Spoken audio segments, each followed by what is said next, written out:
but most people listening to this are underestimating how good you really probably should be to really succeed as a developer. Like if you really, and in my mind, it's like, if you want to be a developer, why not shoot for being a top 10% developer?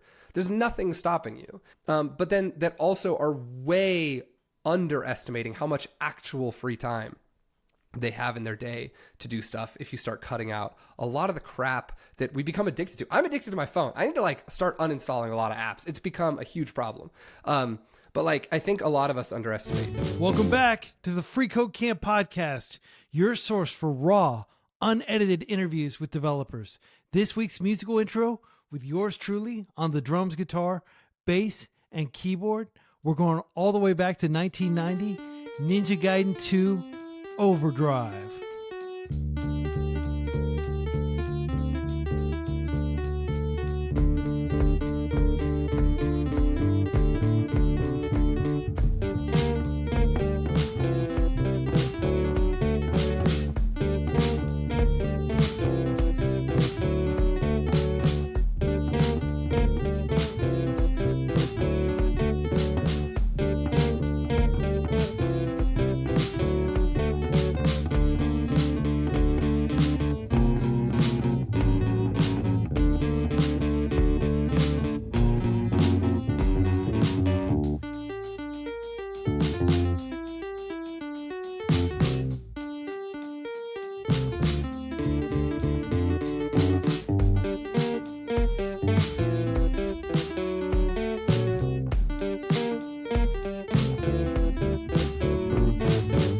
Welcome back to the Free Code Camp podcast. I'm Quincy Larson, teacher and founder of freeCodeCamp.org. Each week, we're bringing you insight from developers, founders, and ambitious people in tech. This week, we're talking with Lane Wagner. He's a software engineer and prolific contributor to Free Code Camp. And he's the founder of Boot.dev, an online learning platform. Support for this podcast comes from a grant from Wix Studio. Wix Studio provides developers tools to rapidly build websites with everything out of the box, then extend, replace, and break boundaries with code. Learn more at wixstudio.com. Support also comes from the 11,043 kind folks who support Free Code Camp through a monthly donation. Join these kind folks and help our mission by going to freecodecamp.org/donate. Lane, welcome to the podcast. Thanks, Quincy. Great to be here. Yeah, you're somebody whom I've admired for a long time, and I just want to start by thanking you for the many books, full-length books you've contributed to Free Code Camp and to the community. I have links in the show notes, many links to different books that Lane has written, and of course, several video courses that Lane has created on, I think, SQL, getting a developer job. And then you have a course also on HTTP networking protocols. Very cool stuff. And thanks again for making those freely available. Absolutely. And one on Go. We can't forget Go. Yes. And we're going to talk a lot about Go because that is, dare I say, your favorite programming language right now? Yes. It has been for a while. Yeah. Yeah. Awesome. So I'm excited to learn a little bit about the job market. And for developers specifically. Let's start talking about that because people really want to know, what is the job market actually like? There's always doom and gloom on the streets. There are always people that are applying for hundreds of developer jobs and not getting callbacks. But are things fundamentally different today as we head into 2025 than they were in, say, I think 2001? When did you graduate from university? No, I'm not that old. I graduated. I misspoke. 2021 was when you founded Boot.dev, right? Yeah, it was a side project in 2021. I went full time at the end of 2022. So it actually hasn't been all that long. I started programming professionally in 2016. 2016, okay. Which was also when I graduated college. So 2016, obviously pretty far away from the Great Recession of 2009, pretty far away from the COVID pandemic. So you were kind of like equidistant from those big shocks. What was it like applying for jobs there as a It's worth noting that you have a computer science degree, and it's not from a prestigious, well-known school, but it is from a good. It's from Utah Tech. Utah Tech University. Yeah, they used to be called Dixie State University. It's essentially like it was a community college that just a couple years earlier had kind of graduated to university status. Yeah. And what was it like getting out of that program and applying for jobs? Yeah. So there were almost no jobs in St. George, Utah, which is where I went to school, where I grew up. It's a very small town, southern Utah, about an hour and a half outside of Las Vegas. There was like 3 companies at the time that employed programmers, and the biggest one maybe employed like 30 programmers, and then the other 2 maybe employed like 5. So there really just weren't many options. When I was a senior, I was I was like shoulder to the grindstone trying to apply for internships and part-time jobs when I was a senior in college, so my last year. And I was lucky enough about 5 months. No, actually, it was longer than that. It was actually the end of my junior year. I was able to land a part-time programming job. I was able to put in about 30 hours a week at this programming job. I was still full-time in school. It was like a crazy busy part of my life. Still not as crazy busy as having kids, but it was very busy. And that was for a company local that was not a tech company. It was not like a software company. It was actually a hardware company, and they just needed someone that could like write scripts for their Raspberry Pis and little like hardware components, so they could like accurately read sensor data, which was something I never did in school. So I kind of had self-teach a little bit. But that was awesome because I got like a year of experience on my resume so that when I graduated, or I should say as graduation was coming up, I was applying like crazy online, knowing that I'd probably have to leave St. George because again, there's just no jobs here. And at that time, remote work like wasn't common and certainly wasn't common for junior developers. So I always assumed I'd have to move. And I would characterize it as, you know, I think over the last 2 years, people have really looked at the job market as it being like really, really, really hard. And I think that's true, but it wasn't that easy in 2015, 2016, 2017. If your reference point is still 2020, like it's easy to forget that 2020 and 2021 were crazy in terms of just every company hiring like mad with low interest rates. So I would characterize it as, you know, it was tough, but it was definitely probably a little easier than like middle of 2023. Yeah. Yeah. And even then you were, you know, relatively young. You had a computer science degree, which I always tell people a CS degree is a CS degree. Obviously, if you have like a CS degree from like MIT or from Caltech or something like that, that is going to stand out a lot more. But, you know, a computer science degree is still somewhat standardized, right? Like they're probably going to assume, you know, at least 1 or 2 programming languages. You probably know how to use SQL. You probably maybe know version control. I think pretty much every computer science degree program is hopefully teaching those now. And then you might know some Linux. You might know a little bit of algorithms and data structures and things like that. So it's kind of like the nutrition label. Like people just want to see that you check that box, right? That you don't have like trans fats, essentially. So given that you did already have a bit of an advantage on the job market, so we're going to do apples to apples comparisons. Yeah. You and I probably know many CS grads who are finishing their degree program. And I just want to be very clear that we're going to talk a lot about self-taught software development later, but for the purpose of doing an apples to apples comparison, now let's role play.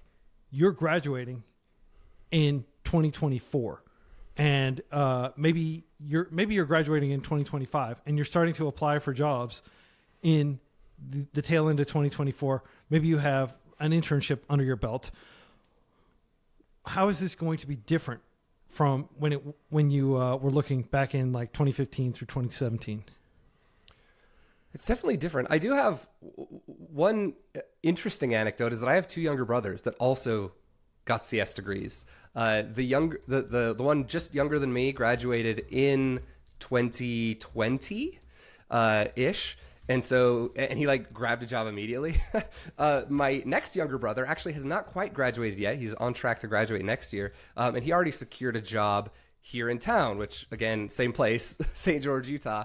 It wasn't easy. He had to look for 3 months or so, but that's about the same amount of time I looked. So I guess like the anecdote is just like, it's still possible, right? It's always hard to say in the aggregate because all you can really do is look at high level data and it's based on geographic region. I do think there's one unique challenge in that the way people look for jobs has changed a lot in the last 8 years. And the way people post jobs has changed a lot. Like when I graduated, it wasn't that weird to just like go to a office that you knew was hiring and talk to the front desk. Be like, hey, like I heard you guys are hiring. Is there anyone I can talk to? Like it wasn't so weird to do these other things that were more in person and more, kind of a way to kick down the front door. Now everything's online. I have a bunch of theories about maybe problems that's created, but the problem of just getting your foot in the door, I think, is a bigger problem, even if, and I'm not saying that this is the case, but even if the supply and demand in 2024 is the same as it was in 2017, I think the number of connections between people looking for jobs and people offering jobs has proliferated. Like there's more connections. And so even if it's the same number of jobs, it's like the same 100 people have all applied to the same 100 jobs, right? So it means like every single one of those jobs has 100 applicants, even though it's the same supply and demand. Maybe before it would have been, the same 10 people applied to the same 10 jobs. I don't know if that's making sense, why that would make it harder to get your foot in the door. So when I'd love to hear your theories on this. You mentioned you have some additional theories as to why things have moved to online form completion. Of course, when I got my first job, which you may have read my book because you referenced it in your article, like it was just me going to a Ruby on Rails meetup, and a bunch of people were from the same company, and then they were looking for a developer. And back when I was looking for a job, back in the early 2010s, that was just the best way. Like everybody was like, yeah, don't use web forms. Like don't waste your time with that stuff. Like everybody would just go and try to meet people and like have lunches and go to conferences, go to hackathons, all those things. And I mean, as far as I can tell, there's still lots of hackathons going on. There's still lots of meetups. I'm, keynoting like a conference this weekend, and then I'm going to be judging several hackathons later in the year and stuff like that. So I know that they're still happening, and I imagine that's still a good path to do it. But you said that a lot more is moving online, and I guess my question would be, why is that? And is there anything job applicants can do to resist that being shoved into that kind of like course of applying for jobs online and doing that hundreds of times? Of course, I talked with Logan Kilpatrick, who worked at OpenAI, and he said he did like 500 job applications. Like it wasn't even a big deal. He just sat down and cranked them out because he knew that was what you had to do. But is that still what you had to do, or is there still like a meat space equivalent of just being able to walk up and talk to people and build relationships that way and find jobs? The first thing I'll say is like, do you still have to do that? I would say you still should do that, even if you also have other strategies. Like I talk to a lot of people that are in the middle of trying to get a new job, and they're like, yeah, I apply to a couple jobs a day online, haven't done any meetups. And the only thing I can say is like, you're just not doing nearly enough. Like, let's not even worry too much about the strategy yet. You just need to be spending way more time on a daily basis applying for jobs. Like in 2016, when I was applying to my first and second jobs, it was like I would spend a few hours a day just filling out applications, looking for different things that I could actually go to, different ways I can get in contact with people. It doesn't mean you need to like sit down for 8 hours or anything but you can get a lot done in a couple hours of like, every day sitting down and working on this. To answer your question of like moving online, I remember when I graduated high school and I got a job as a server at a local restaurant. My friend and I, we just graduated. I'd been doing like college classes in my last year of high school, so I hadn't been working a job. And it was like, okay, I graduated last week, time to go get a job. And it didn't even cross our minds to go online to look for jobs. or job openings. Like we just like got in my car together and drove around town and like walked into places. We're like, oh, are you hiring? Can you like, is there a form I can fill out? And we like just literally did that for like 2 days, like 2 afternoons. And we got jobs at this restaurant together. The point I'm trying to make is just like, I think the cultural mindset of like how you would get a job has really shifted over the last 10 years, where it's like, no, obviously you go now you like go do a Google search and you look. But I don't think anything has fundamentally changed in the sense that like, well, you could go walk in and see if they're hiring. And I would bet that in most cases, at least you're going to get through the front door better that way, right? Yeah. Because you actually showed up, they saw your face, they were able to talk to you for a second. And you get noticed. Doesn't mean it's going to work every time, but at least you get noticed. Why it's shifted online, I would imagine has to be a combination of 2 things.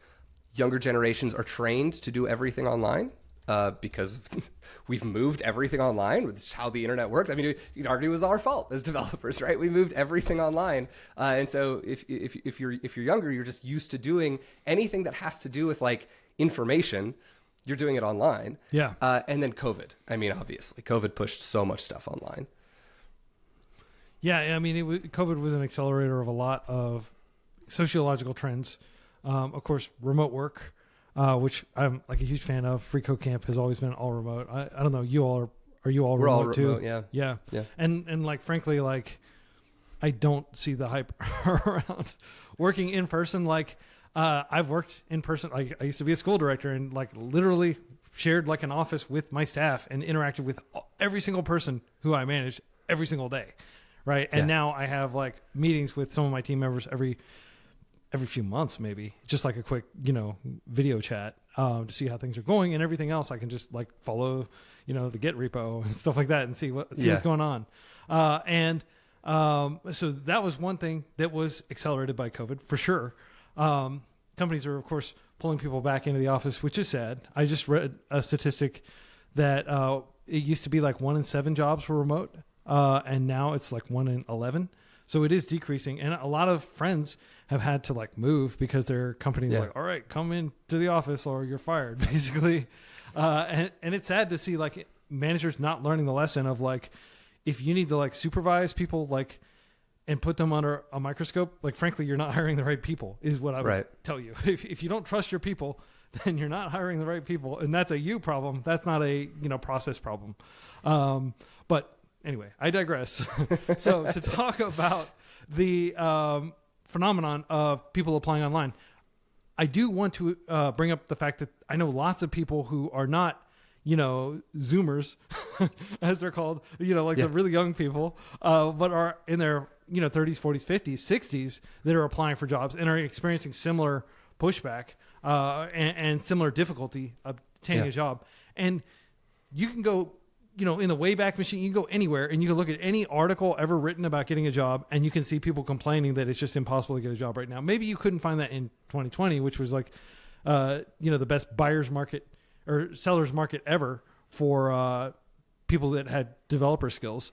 And, it will be interesting to see whether we ever experience a boom like that again, where companies like Microsoft, companies like Google were just like hiring every developer they could and just putting them in a war chest just in case they had a use for them later because 0 interest rates, right? It'll be interesting to see if that happens again. But there are a lot of people who swear that it was never like this before, who are maybe even senior developers who are lamenting that it's so hard to get a job. Like, how would you reconcile kind of like young people being culturally trained to just do everything online versus like people that are, my age, I'm 43 and your age, you're in your mid 30s, I presume. Mm-hmm. No, I just turned 30. Congratulations on starting your fourth I'm just decade unhealthy. of life. Yeah. Okay. Well, with your accomplishments, I figured you were in your 30s, but I shouldn't be so presumptive. So, how would you reconcile that? Like, what is it that more experienced people are feeling when they're publicly venting? And keep in mind, a lot of people we're Americans, especially, we've got this, Puritan work ethic, and like we're conditioned to not complain about things, right? Complaining doesn't get you far in America. People don't want to hear it. It's true. But people are still complaining, and that says something that it's like really a problem if people are actually, coming out and saying like this job market is ridiculous. Like, what do you think is going on there? Yeah. So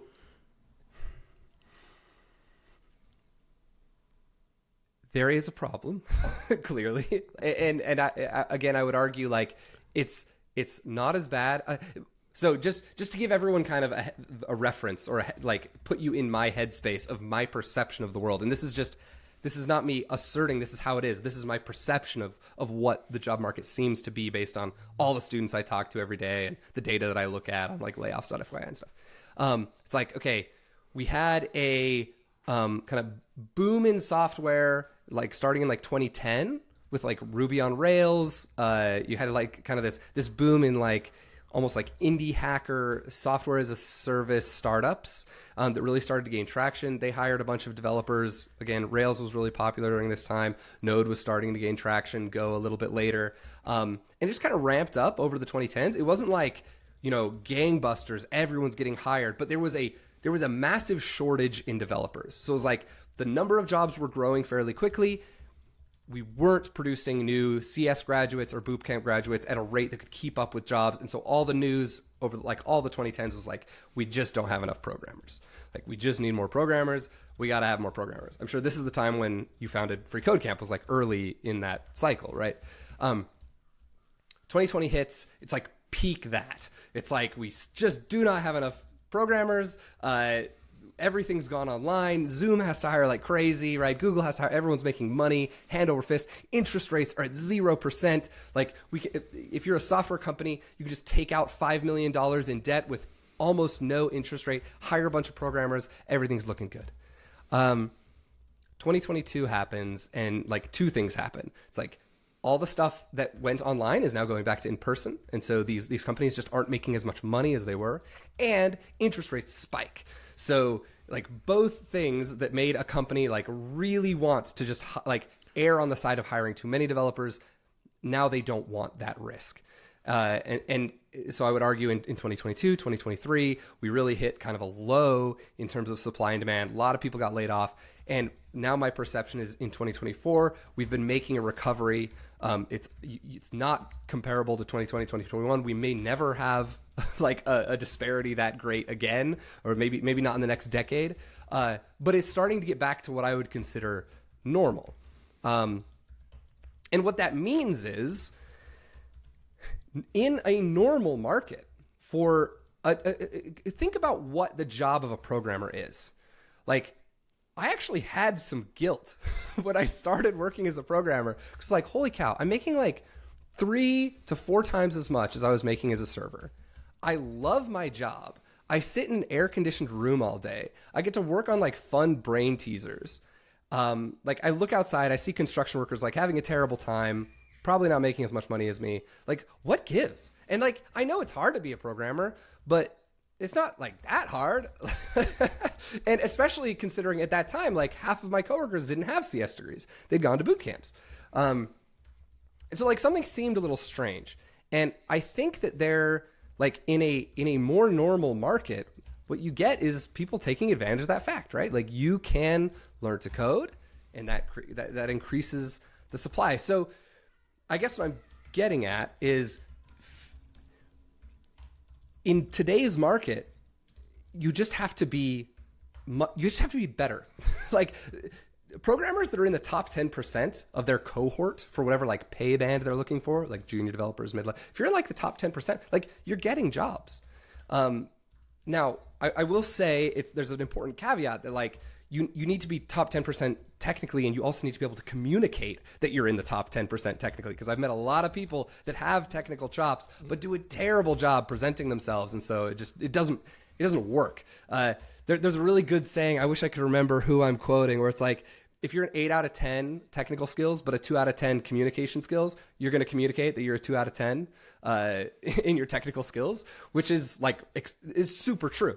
And so the fundamental best advice is, if you've been at this for, I would say, more than 3 months, like really at it, like applying to jobs, going to meetups, doing everything you can, and you're not getting any bites in today's market, I would say it's time to look at your skill set and your communication skills and like fundamentally work on those. Like maybe you're not as good at programming as you thought you were, or maybe you're not as good at presenting how good you are at programming as you thought you were.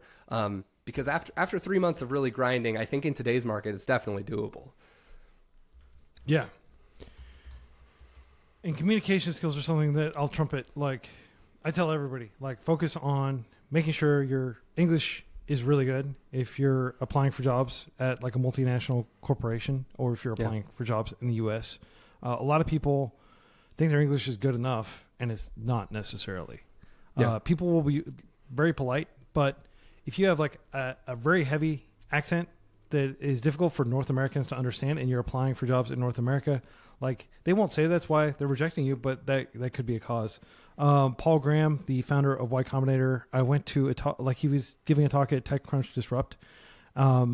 This was like maybe 2010, 2011. Like I was on the main stage presenting at the hackathon, and we got to go first. It was a disaster. They rushed us off stage because they were trying to like make an example that they were going to stick very closely to the time schedule. So the first of 300 plus people who presented at TechCrunch Disrupt, the hackathon.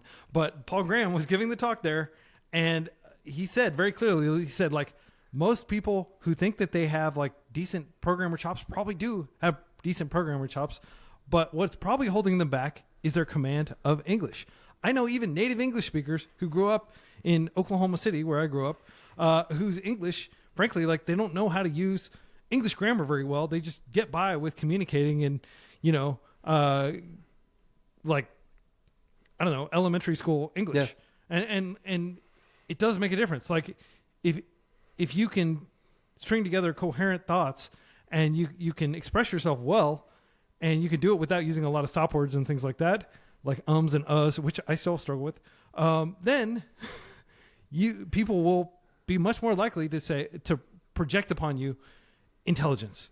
And at the end of the day, like even if you're just sitting in a cubicle writing code and almost all of your communication is through written text, you still need to be able to speak eloquently, and you need to be sufficiently articulate for people to be able to understand what you're saying, especially if you're going to like a whiteboard and you're trying to communicate some big, sweeping design change or something like that. You need to be able to actually articulate it. And I meet lots of people from South Asia, for example, who grew up speaking English and used English as their primary, language in school, who don't yet have sufficient command of the language because they're not necessarily using it outside of an academic setting, and they haven't really put in the time to tech up their English, and also to some extent normalize or standardize their English. There is like a standard South Asian English that is just as valid an English dialect as British English or Canadian English or Australian English, and Americans will generally understand that. But if you're speaking kind of like just a local variant that's is relatively unknown to people that you're working with, that is going to be a challenge. So one thing I consider doing is like, there's like accent kind of reduction. And like a lot of Europeans have to do this, because if you listen to people from Germany, best English education system in the world, a lot of them still struggle with being able to enunciate in a way that like us North Americans will understand easily. If people are having to put a lot of effort into trying to figure out what words you're saying, it's going to take their brain power away from processing the actual meaning of those words that you're saying. So, So I'm right there with you. And I just want to emphasize that it is worth the time and energy to normalize and standardize your English. I do not talk like a typical person from Oklahoma City because I spent a whole lot of time trying to talk more like somebody from Los Angeles, because that is, everybody watches Hollywood movies and they're used to hearing people talk like that, and it makes it easier for them to understand what I'm saying. So I don't consider that like betraying my Oklahoma heritage or anything like that. It's a very pragmatic decision to just talk in as standard a way as possible and speak kind of the lingua franca of the people around me. So again, just to stop waxing poetically about like what you just said, but communication skills are everything. And you can be a mediocre developer who has very good communication skills, and you can probably still make a career for yourself. There are probably limits to how far you can go as a mediocre developer, but the limits to how far you can go as an excellent developer who has trouble communicating with people are going to be much more profound. The other thing is, written English is not a given. Like, plenty of people can talk, and then you ask them to sit down in front of a computer and really like write out what they're thinking and write out like a clear, detailed pull request or GitHub issue or something like that, and they struggle with that. Yeah. That indicates that you need to spend more time practicing your English. A lot of people just take for granted. I grew up speaking English. I'm an English speaker. It's good enough.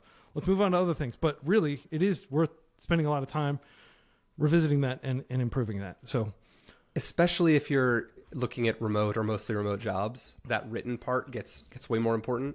And just one final, I'm going to harp on it again, but from a different angle.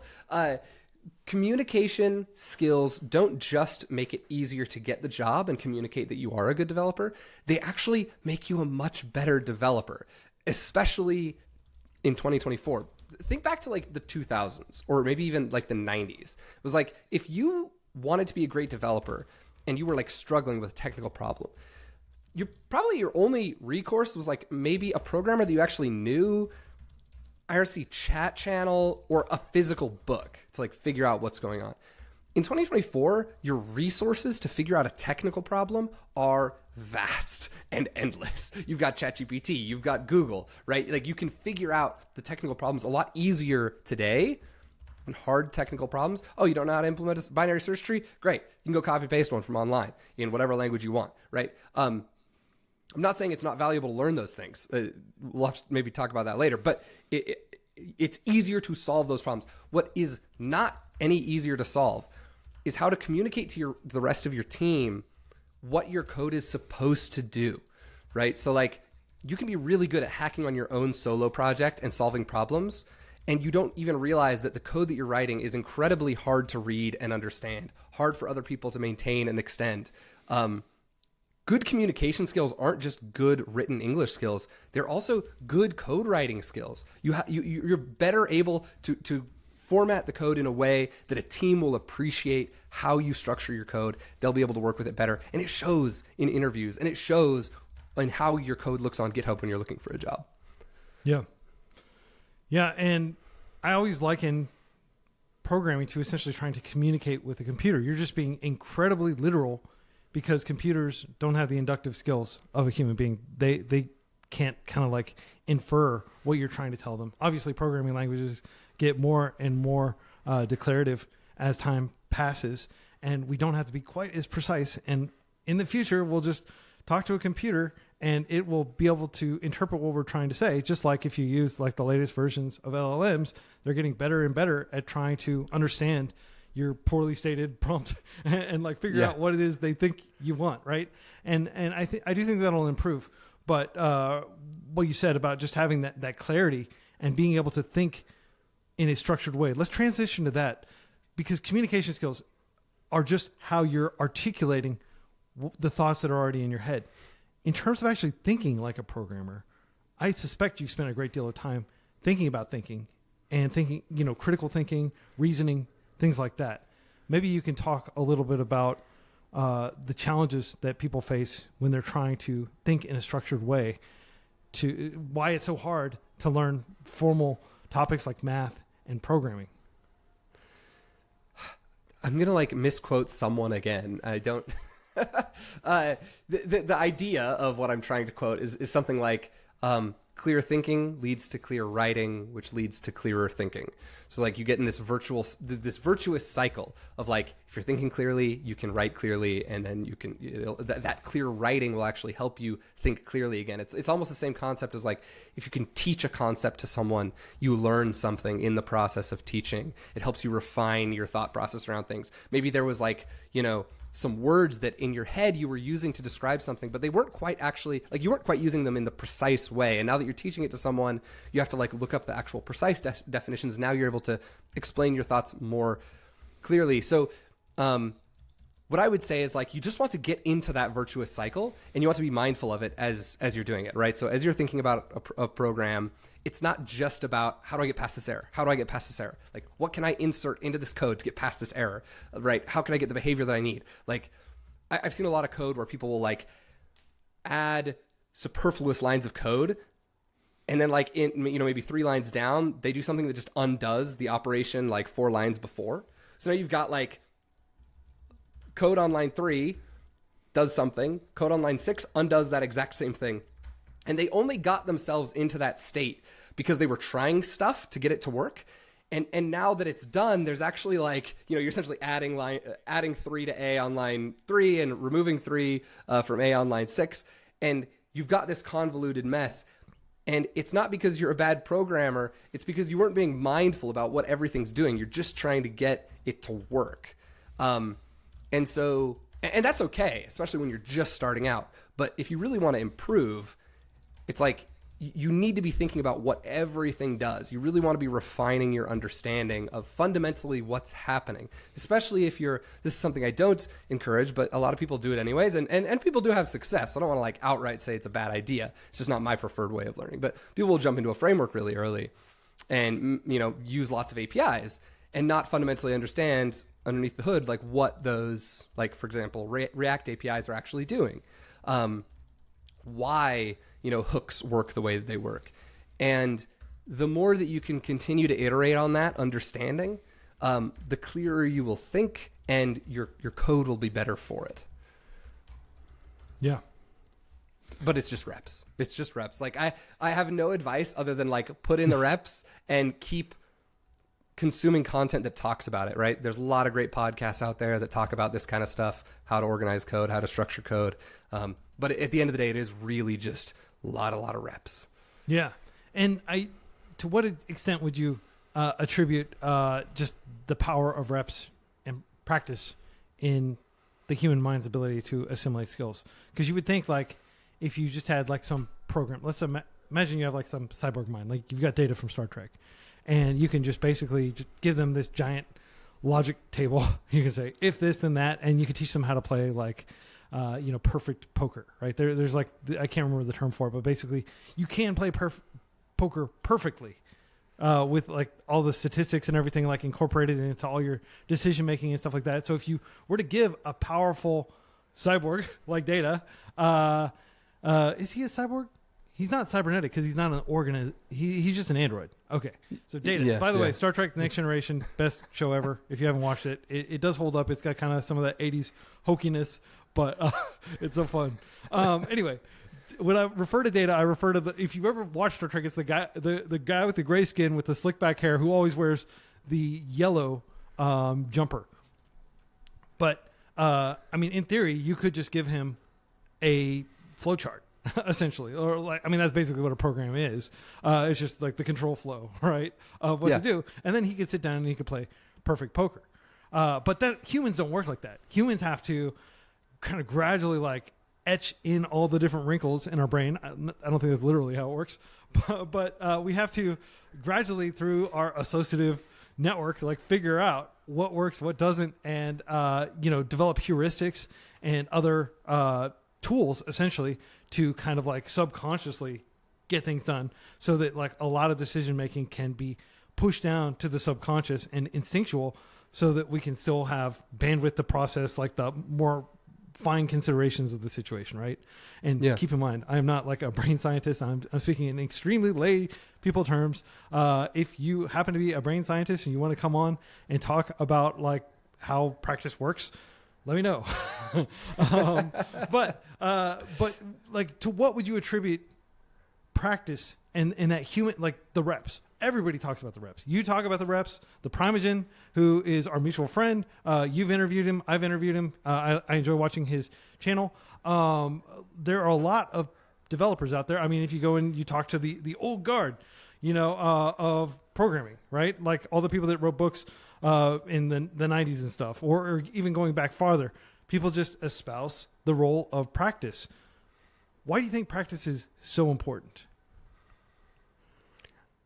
So the first thing I'll say is just one of the reasons I started Boot.dev was out of frustration of the boot camps I was seeing at the time. And I started as a side project in 2020, so I'm kind of referring to like my perception of the boot camps from like 2018, 2019, where the marketing was like, learn to code in an obscenely short amount of time, right? Like 6 weeks, 12 weeks, 18 weeks, like very, very short, like go from knowing nothing about code to being employable as a programmer in crazy low amounts of time. And what that in my mind translates to is crazy low amounts of reps, crazy low amounts of exposure to problems that you're going to run into as a developer. And so one of my big goals with Boot.dev was like, no, I want to build a platform that's all about putting in tons and tons and tons of reps and actually learning all the fundamentals. So that's like kind of the philosophy where I'm coming from. Why practice matters, I think, actually, like to use your analogy of data from Star Trek, it actually does have something fundamentally to do with how we work as humans. I'm also not a neuroscientist, though maybe you should get Sam Harris on or something to talk about this. We learn, we practice, and that like changes the neural pathways in our brain. That's like as biologically technical as I can get about it. But that's just how we work as humans. And that's also kind of how the neural networks that we've built work, in that we've built them to model our own styles of learning. But they get reps automatically because we're feeding examples through their neural pathways at, insanely high rates. But for humans, until we can put Neuralink in your brain and download, different neural pathways directly into your cerebrum, I think we're stuck with just getting a lot of exposure and rewiring our brains the hard way. So, even if I can't expound on like why that is, in my experience in 2024, the best way to do it is still just to get lots of practice in. Yeah. I don't know if that's the answer you're looking for. I like that expression, rewiring your brain the hard way. Yeah. Because the easy way is just science fiction, and it may remain science fiction for a very long time. May not. We'll see. I'm an optimist. I would love to just be able to learn how to fly a helicopter by blinking my eyes a bunch real quick. I will say there are better and worse types of reps. Like I have seen a lot of programmers that I would argue probably aren't learning the most effective way. But I mean, at the end of the day, putting in reps is better than not. Okay, let's talk about that. So what would you consider to be like an ideal rep? Let's say hypothetically, this is the perennial question, like if you had to do it all over again, how would you do it? Yeah. So there's this term used in like education science. I was introduced to it when I was working at a startup called Zone of proximal development. That's the one. Zone of proximal development, which I've only heard of it, so I can't really cite research or anything. But the basic idea seems pretty sound to me, which is like you just want to be in this space where you're struggling with what you're doing, but it's not so hard that you're like completely hitting a wall and not able to progress. And you kind of want to bounce around in that zone of proximal development, not doing things that are too easy. Like examples of things that are too easy would be, I've seen developers that just like keep rebuilding portfolio websites, right? Just keep doing new designs with HTML and CSS. And it's like, if you want to be a designer, like maybe that's a good way to get better at that. But like, if you want to be a developer, you're probably not pushing yourself hard enough to like solve technical problems. And then of course there's people that go too far and get stuck and discouraged, which is just, you're tackling projects that you're not ready for yet. You haven't learned the fundamentals. And so you spend a lot more time than you should have to going straight to the hardest parts. And so getting yourself into this zone of proximal development and staying there and putting in your reps there is where you should be moving the fastest. Okay. So if I had to like kind of reiterate or recapitulate what you just said, it's kind of like this Goldilocks zone of learning. It's not too easy. It's not too hard. And you do feel some degree of discomfort. And yes, there's this sense of ambiguity. And ambiguity is like the enemy in the sense that like it makes it unclear whether we're moving in the right direction and what the next step is.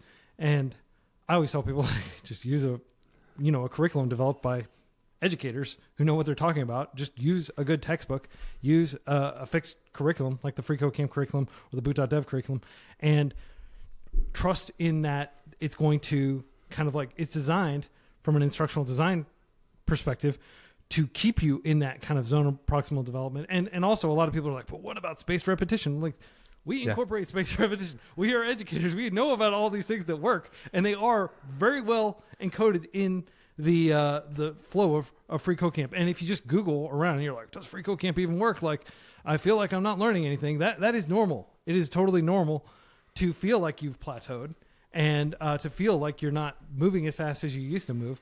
And that progress can be invisible. But a lot of it is just you're bumping up against ambiguity and you're not sure which way is forward, and you're not sure whether what you're doing makes any sense. So like the Karate Kid, great movie from the 80s, he has to learn like waxing on and waxing off. Mr. Miyagi is like giving Daniel-san lots of different tasks to do, and like put the jacket on the hanger. Now take it off. Like differently. And what Daniel-san doesn't realize is he's developing all the muscle memory, all the reps and stuff to be really good at karate. But Mr. Miyagi could have made the entire thing a lot less dramatic and a lot more like if it were real, it wouldn't be like an exciting 80s movie, because he would just be like, oh, I understand, so I'm committing to muscle memory all the different like things I need to be able to parry attacks and stuff like that. But no, he doesn't do that. So Daniel-san is incredibly frustrated, and he's just like, oh, I don't understand. When am I actually going to learn karate? The whole movie, he's just like, okay, now my competition is coming up. Mr. Miyagi, will you please teach me karate, right? And so freeCodeCamp's curriculum is developed in that way where you are doing all those things, but we also try to be intentional about reminding you, hey, this is why you're learning what you're learning. And we're actually in the process of like the Christmas relaunch of the full stack development certification is going to incorporate a lot more theory, because people were just like, they were just too focused on getting reps. Like we gave them too many reps and too little context. And like my mind is like, it's easy to delude yourself into making yourself feel like you're making progress by watching YouTube videos and by reading books and not actually spending enough time pounding the keyboard getting code done, right? So yes. So that is kind of there's this mix between like keeping people actually doing the work, because they can easily delude themselves. It doesn't feel like I'm learning as fast as if I just go watch this Twitch streamer who knows exactly what they're doing, and they're doing all this stuff, and I feel like I'm the best programmer in the world. But then you kind of realize, well, I'm not actually programming. It's just this kind of phenomenon where I feel like I'm programming because I'm watching. It's the same thing if you watch somebody who's really good at a video game, and it feels so satisfying to watch, but you're not actually getting better at the video game. Maybe you're getting a little bit better by being exposed to like how they approach the game. Maybe they're talking out loud and talking about different heuristics they use and stuff like that. But at the end of the day, you actually have to practice, and it needs to be deliberate practice, and it needs to be in that zone of proximal development. Otherwise, you're just redoing the same thing over and over, which may have some value, right? Like there is marginal value in building your portfolio page and redesigning it for the 10th time. But maybe you want to build a compiler or something like that that's going to push you in a completely different direction and expand your skills, right? It's something like there's like an 80-20 or a 90-10 rule here when it comes to like actually writing code versus like watching or reading or listening about code, where it's like the 80 or the 90 should be you writing code, and the 20 or the 10% should be you consuming content about writing code. And I actually think that 10 to 20% is really valuable. Like it's a lot better to be 80-20 or 90-10 than like 100% writing code, because it'll save you from a lot of mistakes. Like you said, you'll get to hear a lot of things that make you think about how you write code differently. But 80% watching and listening and reading about code and 20% writing is like so far in the wrong direction. You'll make progress. It'll be really, really slow. Yeah. Yeah. And I mean, you could look at it as like some mixture of jet fuel, right? Like jet fuel is going to involve many different ingredients, and if you get the process wrong, the jet's going to blow up. but like learning is a little bit different, right? But you know, there is an optimal mixture, and I would encourage people. So one thing that like, of course, you have a podcast, freeCodeCamp. We have a podcast, Back End Banter, good podcast. I know you're on break right now, and I hope it comes back. But that is something where you can kind of jam a little bit of learning into your day. So you're you know, going for a run, or you're you know, washing the dishes or something like that. Like that's kind of incidental learning that you can kind of use to fill in the cracks in your day. Like if you think about it, like you could fill a sink with lots of dishes, and then you could also pour a bunch of water and dish soap in there, and so the total volume of the day is filled And there are big chunky things like sitting at a computer and doing a code session, which frankly, you could do like quick bites, kind of like information grazing and quick challenges. And freeCodeCamp set up that way. I think Boot.dev is as well, where you can just go in and do a couple coding challenges and you can make some progress that way. But where the real learning happens, in my humble opinion, is when you can sit down for like an hour or two uninterrupted and just really stretch your brain on a coding challenge. But because these resources are useful, like you can just open up YouTube and you can just watch something on YouTube while you're driving to work or something. Like, don't watch it while you're driving. But, because this is so convenient, because we have these little devices in our pocket that are more powerful than the most powerful computers in the world 20 years ago, we can easily access all this information. So I do think it's very useful. But like what I would recommend personally, and I'd be interested in hearing whether you agree with this, and you don't have to just agree because this is my show or anything like that. But like, I would say if you actually have a laptop in front of you, prioritize coding. Like you should never be watching YouTube on a laptop. You should always be like doing a coding exercise and then, listening to YouTube or watching it while you're away from your actual keyboard. How do you feel about that? So I listen to, in fact, I was going to say, I think my first introduction to you might have been, I mean, I knew about freeCodeCamp for a long time, but my first introduction to you personally might have been your first interview with Cortland Allen on the Indie Hackers podcast. I listen to a lot of podcasts, like probably 2 hours a day on average. So sometimes more, sometimes a little less. And it doesn't take a single minute of my time, because I only listen to it when I'm in the car. I only listen to it when I'm at the gym or when I'm on a walk or when I'm doing something else that I would be doing anyways. I never am listening to a podcast, again, where I'm sitting in front of my computer and I could be getting work done. And I think a lot of people don't take advantage. I think a lot of people either don't take advantage of all that dead time in their life, because we all have it. We all have time where we're standing in line, where we're in the car, where we're at the gym, whatever. Either they don't take advantage of it, or they're using it for entertainment. So you're listening to music and you're listening to, funny game videos or whatever. And not that you should never do that, but like if you're really serious about wanting to get good fast, then switch it to educational stuff. Like you'll just improve that much faster. I think a lot of people don't do that. And a lot of people, you kind of make this excuse like, oh, I don't have any time in my day to like sit down and watch something.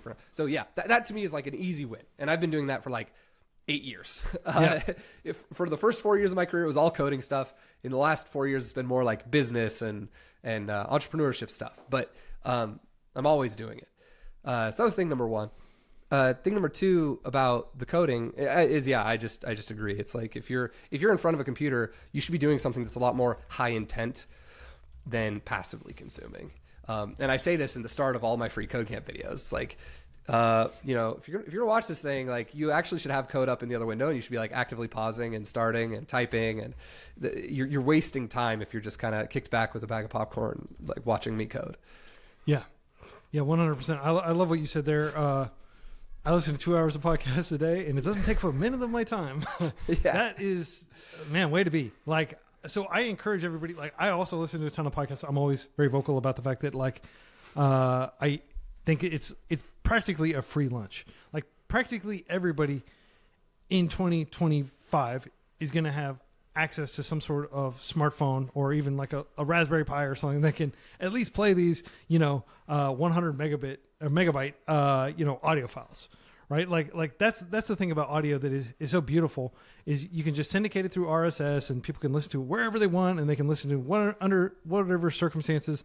And it's great. And text, like, so when I was in college, one of the things that really like pushed me ahead of my peers was making good use of all of my time. Like, so this was before smartphones. This was like 1999 or 2000, I think is when I started college. And like you, I went to like a pretty small local school that is like barely more than a community college. And I would just create flashcards. I had like this, I'd order these packs of like 500 flashcards, and I just use a pencil and I just fill them all up with different things. Like that could be like English vocabulary words that I'd been exposed to whenever I read like the New York Times or something. I'd look I'd look it up and I'd write it down, or that could be foreign language words because I was studying Japanese and Chinese at the time. I still am. 20 years in, I still feel like I'm a noob, but just never having like an empty moment in the day. And some people might be saying, oh, there's, but you got to reflect. You got to, spend time like thinking about life and stuff like that. I actually do that a lot too, but I do that in a text editor instead of just standing there thinking about life. I structure my thoughts in a text editor precisely for what you said earlier is like thinking and then putting your thoughts to paper. That's great. And then I just delete the text at the end. The text is merely there to serve as a canvas upon which I can kind of like structure my thinking and lay out my ideas and then like reread and question my assumptions and things like that. So, a lot of people may say, oh, stop and enjoy the roses, smell the roses, do all this stuff. We're not saying don't do that. Don't ever listen to music. Don't ever watch a video game related video. But if you really want to compete, know that me and Lane and like a whole bunch of other people, probably every single guest I've ever had on the Free Code Camp podcast is learning constantly. And they are not content to merely just sit there at the DMV. And I'll go to the DMV. Like back when I lived in California, I had to go all the time for some reason. And I'll just sit there and I'll look at all the people. And most of the people are just sitting there like looking at the clock and like tapping their foot and stuff like that. And I'm like, you all are missing a huge opportunity. And I'll just be like, riffling through my my flashcards. Or nowadays I'll have my headphones on. I'll be listening to like podcasts in foreign languages and stuff like that. But there are so many opportunities to listen. And I think a lot of people mix this up with like hustle culture, right? Like people are like, oh, you got to wake up at 5 a.m. and you got to like immediately hit the gym and you got to take cold showers, do all that. Like, no, there is a happy medium. It's not like be a total, slouch or be some, super person who's burning themselves out. You don't start your day with Meditations by Marcus Aurelius at 6 a.m. followed by a cold plunge. Yeah, a lot of people do that. yeah, I know. and to be clear, I've tried that sort of stuff. A lot of what is espoused in Stoicism and stuff like that is really just pop psychology, and it's not actually related to the actual Stoicism that was practiced in the day. But people kind of use that as like a productivity tool, and it feels like you're making progress doing that. And hats off to anybody who's reading Marcus Aurelius or reading any document from and trying to like project it upon contemporary living. Like I don't want to bash any of that stuff. I think all curiosity should be rewarded and celebrated. But what I'm saying, I just want to be clear because there's always somebody in the comments who's like, okay, just like, we have kids. You have kids. I have kids. I just saw your kid come in. If anybody's watching the video. It's like, oh, I forgot to lock the door. Yeah. Like we have busy lives. You're working as a dev. You're also running Boot.dev. I'm working as a dev. I'm also running Free Code Camp. And I'm doing my best as a parent to be there for my kids and to be there for, like help out with the chores, like mow the lawn and stuff like that. And I still find time for this stuff. And I'm not saying that everybody has this luxury, but I am saying that if you have this luxury and if you have any time to yourself, there are people in the work who are working poor, who spend, an hour and a half commuting to work on like a crappy bus system or something like that out in, a city with bad mass transit. And there are people that are struggling to just basically apply for like different things that they can use to be able to get food to provide for their family because their jobs aren't paying them enough to be able to survive and things like that. Like I am not sending this message to those people necessarily because I realize that they are probably so swamped that it's very hard for them to necessarily make time. If they're able to make time, I certainly encourage that. But for people who are listening who can find a few like little pieces of time that they can squirrel away some learning, like I encourage you to do so. It's been a huge unlock for me over the last 20 plus years that I've been doing it. Because I used to just kind of sit around and look at the clock and be bored and stuff and not intellectually curious. And it didn't get me very far. Like I am very vocal about the fact that I used to be pretty dumb. And I was, like the dumb stoner kid that like dropped out of high school and stuff like that. And I didn't have big expectations for me. Nobody had big expectations for me. And there was a transformation that happened. And it was mostly just due to intellectual curiosity and putting in the time and energy. So anyway, this is an interview of Lane Wagner, not Quincy's personal history hour. But I did want to take a moment to reflect on the profundity of what you said and to endorse it. Yeah. I want to follow up on that just real quick, which is obviously we can't speak to any individual. We don't know your life situation. We don't know what specific struggles you have. There are plenty of people in the real world that are far more busy than I am.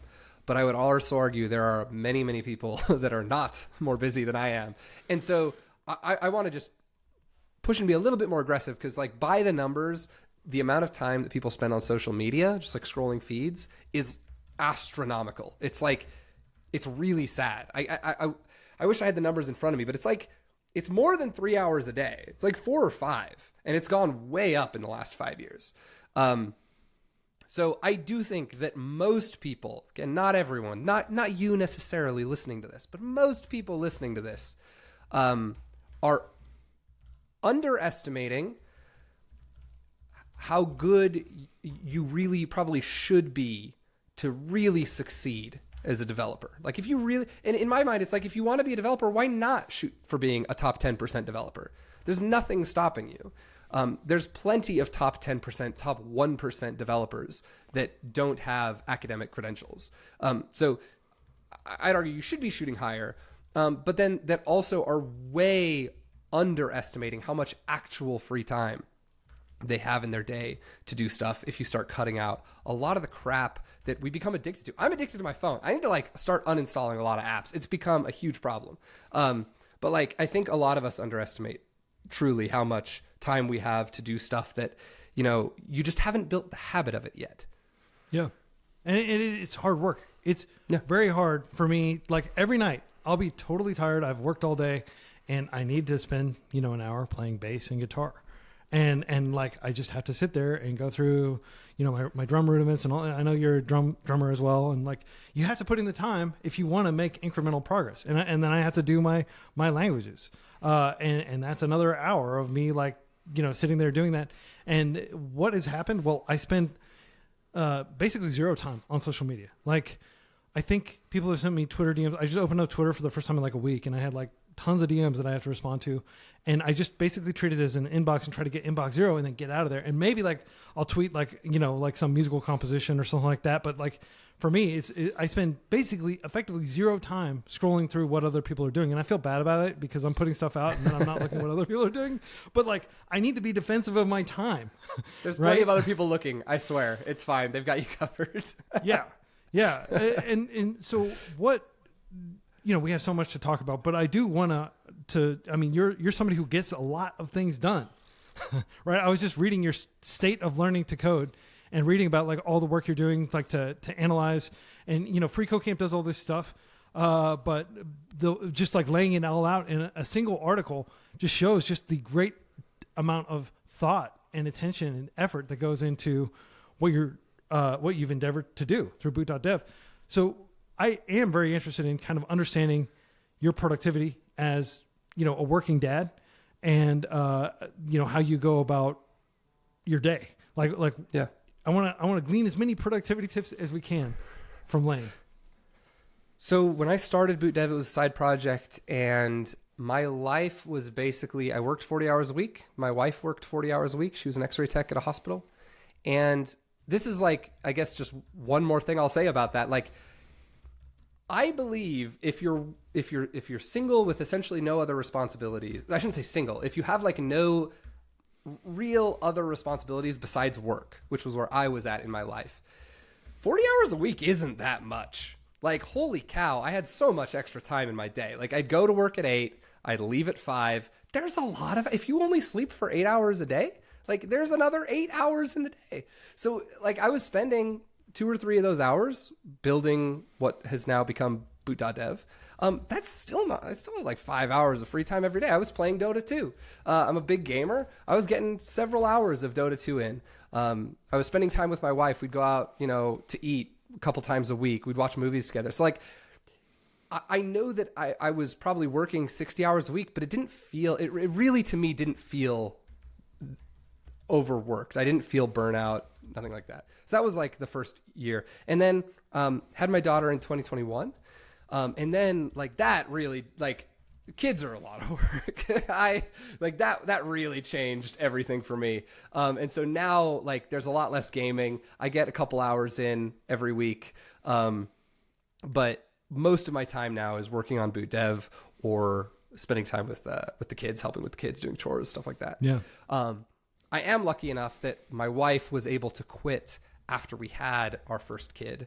And so that made it like way easier. I know that like 2 working parents makes it a lot harder. Yeah. But for me, it really is about getting super aggressive with your time and being as intentional as you can be with your time. Like I almost never sit down on the couch and like scroll social media. It's just not a thing that I do. And like I said, I'm never in the car or at the gym without a podcast going. If I'm going to sit down at my computer, and I've been working remote, like I had a job up until the middle of 2022. I was working as an engineering manager, full time, building Boot.dev on the side. If I was at my computer, I was getting stuff done. Like I was working remote, right? It's not like I had a camera pointed at me, like checking if I'm sitting down. Like if I'm sitting down, I'm focused, I'm going. If I'm taking a break, I'm taking a good break. I'm going on a walk. I'm doing something with the kids. Like to me, that was it, is like just being as intentional as I can be with like basically every moment of my day. Yeah. I like that. If I'm taking a break, I'm taking a good break. Like Yeah, to and me, I will say it's scrolling through social media is not like a rewarding like break. Yeah. Right. Yeah. Information grazing is not a rewarding break. Being able to take my kids over to the park and watch them climb trees and stuff like that, that's like a good break. Yeah. And I will say it sounds, I might make it sound like it's just this grind. It's exhausting, but it's really not. It's really just, again, it's intentionality, it's mindfulness, it's thinking about what you're doing at the start of every day, making sure you're spending your time actually the way that you want to. Because I think a lot of us spend time in certain ways, not necessarily because it's what we want to do. It's just like the habits that we have. Yeah. Right. And so it's really just about almost mindfulness about it. Yeah. Yeah. And I totally hear how like a lot of people would hear this as like almost dystopian. That word is so overused, but basically like, wow, even like people that are like at the very top are working so hard to keep up, it's a rat race. And to that, I say, I can understand where you're coming from, but like the world is not going to suddenly get easier. Like there's this ratcheting effect, this phenomenon. We have, millions of engineers graduating from universities in China every year. We have more than 1 million in India. These are good engineers coming from good schools. They have the same fundamental knowledge that Americans do. Like, I'm sorry, but like the era when you could just, serve in the war, come back and just have like kind of like a white collar office job, like the Mad Men era. I always like to point to Mad Men because it was an aberration in time when America was like the only game in town. And basically Europe was completely decimated. Places like Japan were literally rebuilding from nothing. Korea later rebuilt from nothing. And to some extent, like America was the only country really left standing after World War II. And I think a lot of people look to the aberration that was kind of like the baby boomer generation, people that could, work as a secretary and still get brand new cars and still, buy a house and all those things. Like, I don't know if that's ever going to come back. Like, I wish the technology promised abundance. And it's not worth really speculating on, right? Like, it's going to come back whether or not me or you believes. That's a good point. I should say, it's going to come back or not, whether or not you or I believes it will. Yes. Yeah. But it doesn't look like it's coming back soon. Yeah. I wouldn't count on it in the next year. Yeah. Yeah. So I guess what I'm trying to say is it may look like we're working very hard, and I do consider myself a hard worker, and I try to get plenty of sleep, and I try to get plenty of exercise, but then I try to sit down and get a whole lot of stuff done because there are millions of people out there who would love to be in the position that I'm in right now. Probably millions of people that would love to be in the position you're in right now. And most of the reason why they're not in that position is just they were born with the wrong passport. They even have a passport, right? Like a lot of Americans don't even have a passport. They were born into circumstances where they didn't necessarily have, they weren't necessarily pushed to work really hard. And they realized later in life, oh, damn, I got to get busy. And so the fact that Lane is working as hard as he is, and the fact that I'm working as hard as I am, and everybody whom I've had on this podcast is working as hard as they are, like, we want to be in that top percent of devs, right? We want to be in that top percent of people who can perform. And when there's so much competition, you just have to accept that that's how it is, right? This is not going to be the Jetsons where you show up and you press a button and your job is literally to press the button to be the human in the loop that gets the entire plant running. Right? Like that is not that was the future we were promised, but that's not the future we're likely to have. The future we're likely to have is one of further ratcheting competition and the need for humans to perform and push performance higher and higher and develop more and more of a tolerance for discomfort and ambiguity and change. Frankly, things are changing very quickly. How do you feel about that? Like, do you feel like there could be a breakthrough in the near future? I know you said that like it's beyond our control, but let's just say hypothetically, we're putting on our predictive cap, our magical thinking cap, and we're thinking like, what would need to happen for, multilateral disarmament to where people don't have to work so hard? Yeah. There's the economic question of it, and then there's also the political question of it and the question of incentives. Because, like, for example, you could argue that, like, just imagine a world where we automated away a bunch of current jobs, and like we could as a society decide that we're okay with like living in this homeostasis where like we don't really make progress anymore. We kind of just like maybe we descend into like this idiocracy thing where like everybody has food, everybody has like a little apartment, everybody has like 16 hours of Netflix that they can consume every day, and we could just like go and everyone can survive, and maybe like not that many people actually have to work every day to like make that a reality. But we're not progressing as a society, and there's a lot of assumptions about human psychology that get taken into account there of like, well, are the few people that are working actually going to be okay with being the only few people that are working, and like everybody else kind of just hanging out and doing stuff and not spending that much time? So it's like there's like the economic problem of it and the human culture problem of it, which is like, in order for everyone to be incentivized to do something, there needs to be an incentive to do it. And there will always be people that when they have an incentive to do it are going to do it a lot, right? Yeah. Like we give people gems for doing lessons on Boot.dev. Like some people do a lot of lessons. Like some people do a lot of lessons. And so, yeah, I have a really hard time. My hope is just that as a society, we don't stop progressing and making our lives better, inventing new things, exploring space, whatever. I really want a hoverboard. If anyone can make that happen, that'd be really cool. Like, I hope that keeps happening, but that, we do it in a sane way where like the, essentially the floor of how low you can go keeps right. I say keeps rising. I shouldn't say that always has been rising consistently, but like my hope is that it does. Yeah. And that, but that there's always incentive for people to go above and beyond and go hard and invent things and build really cool stuff. Yeah. Yeah. Well, I mean, this is not a politics or economics podcast, so I won't venture too far into it. But I will say it is telling that food prices continue to go up, even as agriculture is largely automated, as production is largely like distribution is largely automated. Like, why is food getting more expensive? Well, it's because it can be more expensive, right? Like, so I'm not sure that we're ever going to arrive at a point where there's not some rent-seeking person figuring out ways to like make us work harder and harder. But anyway, well, I want to end on a positive note on that subject and move to the next subject. So you mentioned gamification. Okay, so I don't have a positive note to end on that. Let's just move over to gamification. So you mentioned that you use gems and you've come up with all these cool mechanics within Boot.dev, and FreeCodeCamp has used these types of things. We like had the streak, had like points and things like that. And over the years, we've kind of like pulled some of that out just because we're like, this incentivizes kind of grinding as opposed to what we really want, which is like, okay, I'll tell you my platonic solid ideal of somebody who would, fall from the sky and sit down and use FreeCodeCamp and get a job within 2 years. And I think 2 years is a reasonable timeline, maybe 3 years, depending on like how many hours a week you're learning.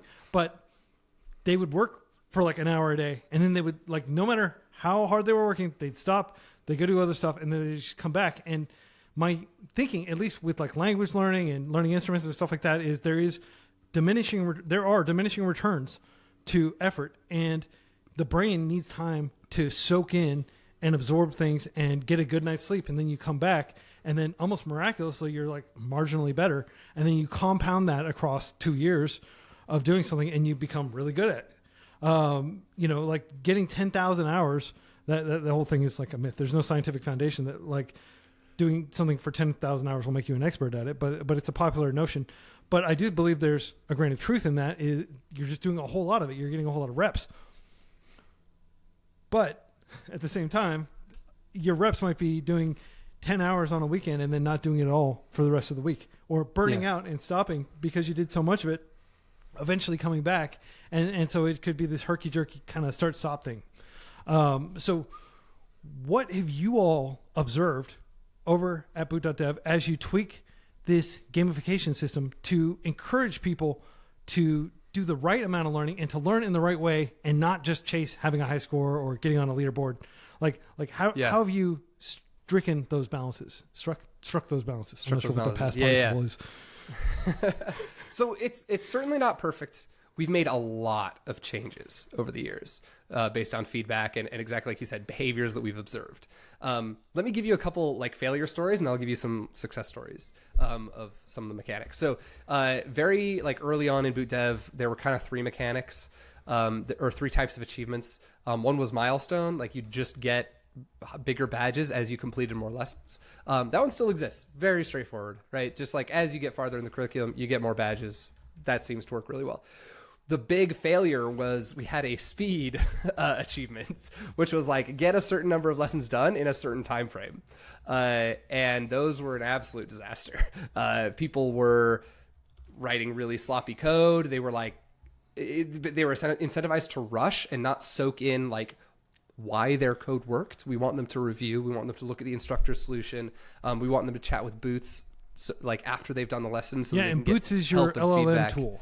Yes. Yeah. Which is like, I mean, fairly new. It didn't ship with the original Boot.dev because I shipped it before, ChatGPT came out. But yeah, like it's an incredible tool that like, you got to spend some time, and we've like fine-tuned how he works so that he won't give you solutions. He'll just try to use the Socratic method to like ask you more deeper questions about your code so that you can like keep trying to understand what it does.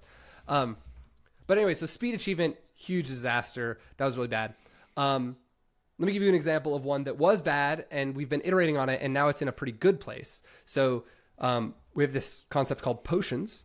So you can, as you do lessons on Boot.dev, you gain XP. And XP is kind of the like holy grail of the gamification. Yeah, as you gain experience XP, points. you level up, you get new roles. Roles unlock channels in the Discord. When you hit Archmage, which is the highest role, you get like a coin sent to you in the mail. So it's like, it's really like the goal is to get XP. I mean, obviously the goal is to learn, but like it's like the main gamification goal. Potions, you can activate a potion, and for what it was for 30 minutes, you'd gain 50% bonus XP. And the problem is it's creating a lot of pressure on people because 50% is a lot of bonus XP. And 30 minutes isn't that long. Like sometimes, I mean, there's some hard lessons in Boot.dev where it's almost like a mini project, and you can easily be spending an hour or 2 hours on that lesson. And that's really demotivating when you like activate the potion, you're grinding, and you don't even finish one lesson to where you're able to get the XP. So like a recent change we just made was it's only plus 25% XP, and it's an hour long. So like we've been making a ton of these kind of tweaks, and really like the psychological reason for potions, because we've had other suggestions like, well, maybe you should make potions just count for a certain number of lessons so I don't feel any time pressure. The purpose of potions actually was to create some amount of time pressure, because we're using it as like a study timer or a Pomodoro. It's like a gamified Pomodoro clock. Pomodoro is the 25 minutes on, 5 minutes off. Means tomato in Italian. We don't call it the Pomodoro timer on FreeCodeCamp because it's trademarked. We call it the 25 plus 1. 25 plus crap, 5. Maybe Maybe I need to take it out of the description. In our description of Potions, we say this is like designed to be like a Pomodoro timer. Yeah. I don't know. Like they never reached out to us, but we proactively. We're a small charity. We don't want to get sued. we're defensive in our intellectual property usage. Well, maybe I need to not reference it. But anyways, the point is, we found that 30 minutes was just not long enough and was creating too much time pressure. So like we're extending it and playing with it. But every mechanic that we ship, we have not shipped a single game mechanic on Boot.dev that we did just because we thought it was fun. Every game mechanic we ship, we do because we've kind of come up with an underlying psychological reason that we think, and it's always testing and iterating, but we think will help people stay more engaged with their learning in a healthy way. Because as you mentioned, we don't want people to go overboard. Yeah, that makes sense. Are there any like crazy, like perverse incentives that you've discovered, like just through like trial and error? Like, oh my goodness, we're never doing this again. I mean, you mentioned like some of them, like I think you mentioned the speed, like getting people to speed run essentially, which Speed we have was had bad. people Yeah. speed run free code camp. I think it's cool if you already know what you're doing, but it's a horrible way to learn where you're trying to learn and trying to get back. Take your time, right? Yeah, speed achievement was bad. Another one that we had to heavily rework was sharpshooter. So there's a sharpshooter achievement where, so on Boot.dev you have two buttons. You have run and you have submit. And run is there to kind of be your debugging tool. You can almost think of it like it's the analogy of you're working as a professional developer on your local machine. There's no penalty to just like, making changes and testing it. That's the run button. There's also a submit button. This is the button you're supposed to use when you're like, okay, I've got it right. I think I've got it right? It's passing the subset of the tests that I'm allowed to test against. Now let's see if I really caught all the edge cases. If you get that button wrong, you lose your sharpshooter spree. So it like builds up as you go, right? Like 3 lessons correct in a row, 4 lessons correct in a row. The way it used to work was it would just grow infinitely. So you could get to like a 300 sharpshooter spree, and on that 301st, you miss an edge case and boom, back down to 0, which is like just devastating when you've been going for like a month and a half and you lose your sharpshooter spree all the way back down to 0. And you get like an XP bonus for having a higher spree. So is it a multiplier? Like were people getting like hundreds of times? It caps, Okay. but it did go up. But so our solution to that was, okay, we're going to make the spree counter go up infinitely, but you only get a count every 15 correct in a row. So in other words, like you do 15 correct in a row, boom, you get like 1 sharpshooter spree locked in. And now you start a new one, 1, 2, 3. If you lose it, you just go back down to 0 on that instance of a spree.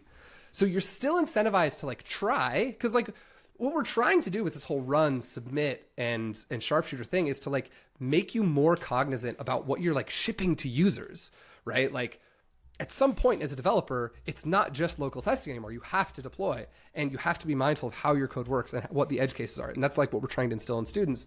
But we didn't want it to be this like devastating thing. Yeah. So that's worked really well so far. It's been in production for about a year. Cool. Regarding tests, so you said that like you have visible tests and then you also have hidden tests in the test suite? Yeah, well, kind of. They're not necessarily hidden, but you can't run against them. So like there will be like 3 or 4 tests that your code runs through when you click the run button. And you can always add like print debugging statements and stuff to like test other edge cases or like see what's going on in your code. But yeah, there's like a few hidden test cases that usually have like a couple edge cases in there. Like for example, the list input is empty or whatever, that only run when you hit the submit button. Interesting. So people will still know what the failing test is, but they won't know it until they've submitted already. And at that point, can they still revise it? Is there any penalty to revising, or do they just have to move on? Well, kind of. So sorry, they can't run against it at all. Okay. Using the run button. So when like, they hit, like they basically see a score or something like, and it does it show them the test that failed, like, or do they just not progress? Can you progress without getting all the tests to pass? I'll just walk kind of through it chronologically. Sure. So like you start writing some code, you click the run button, maybe it says 1 out of 4 tests pass. Okay. You keep sitting there and iterating on it, just using the run button. Eventually you get to 4 out of 4 tests pass. Now you hit submit. Let's say that you had missed an edge case. now the maximum number of tests is say 6, and you get 5 out of 6 tests pass. Boom, you lose your sharpshooter spree unless you had bought an armor, which is another game mechanic that we have, which would save it. But so like if you're gaming correctly on Boot.dev, you should always have a few armors. But at that point, you'd like lose your sharpshooter spree. That's actually the only penalty. So like you'll still get full XP for the lesson. So yeah, you'd fix your code, you'd still submit, you'd get XP. It just is that sharpshooter mechanic. So like you'd kind of lose your bonus XP buff. Every sharpshooter spree, you get a chest, which gives you items and gems. So like you're gonna have to work a little longer to get that. So it's not so punishing. So it's like graduating from Harvard versus graduating from Harvard with honors. Yeah, exactly. Okay. So it's kind of like icing on the cake. Like, so if I didn't care about the gamification mechanics, which I generally disregard, even on FreeCodeCamp, like I just kind of like disregard. Like I turn them off in every other, You'd be amazed how many people say that on Boot.dev, and then like 2 chapters in, they're like, all right, you know what? I need to get some gems. Yeah. I think it's just human nature. Like I look at the leaderboards on some of the language learning tools I use, which is not Duolingo. I use a bunch of other ones, but I do look at the leaderboards and I see people that just like, I would literally have to spend like hours a day trying to match them. And so to some extent, like leaderboards were demotivating for me in that regard.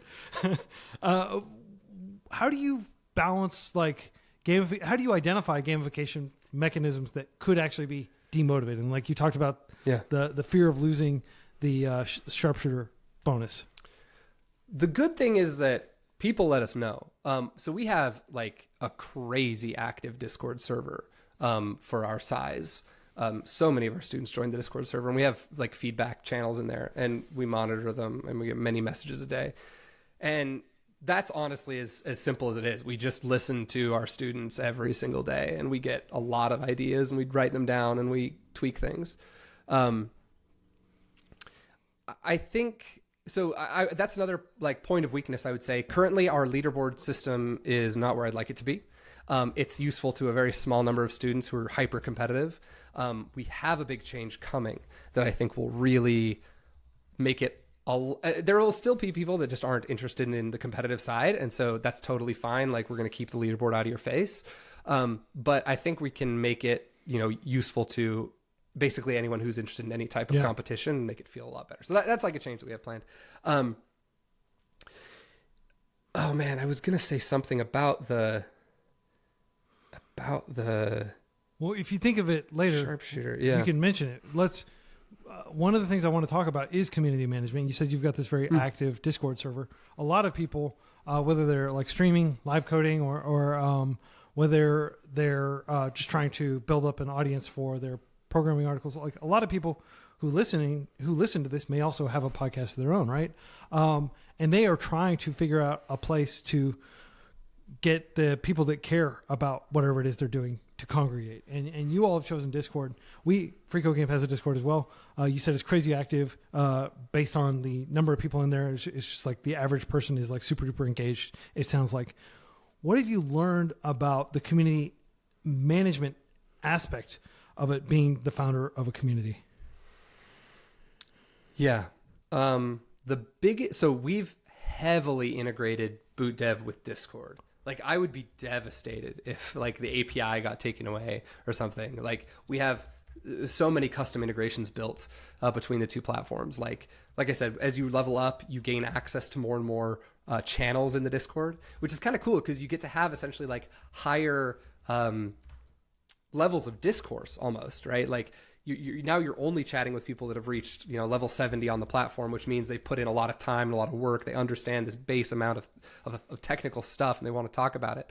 So like that alone has been really great.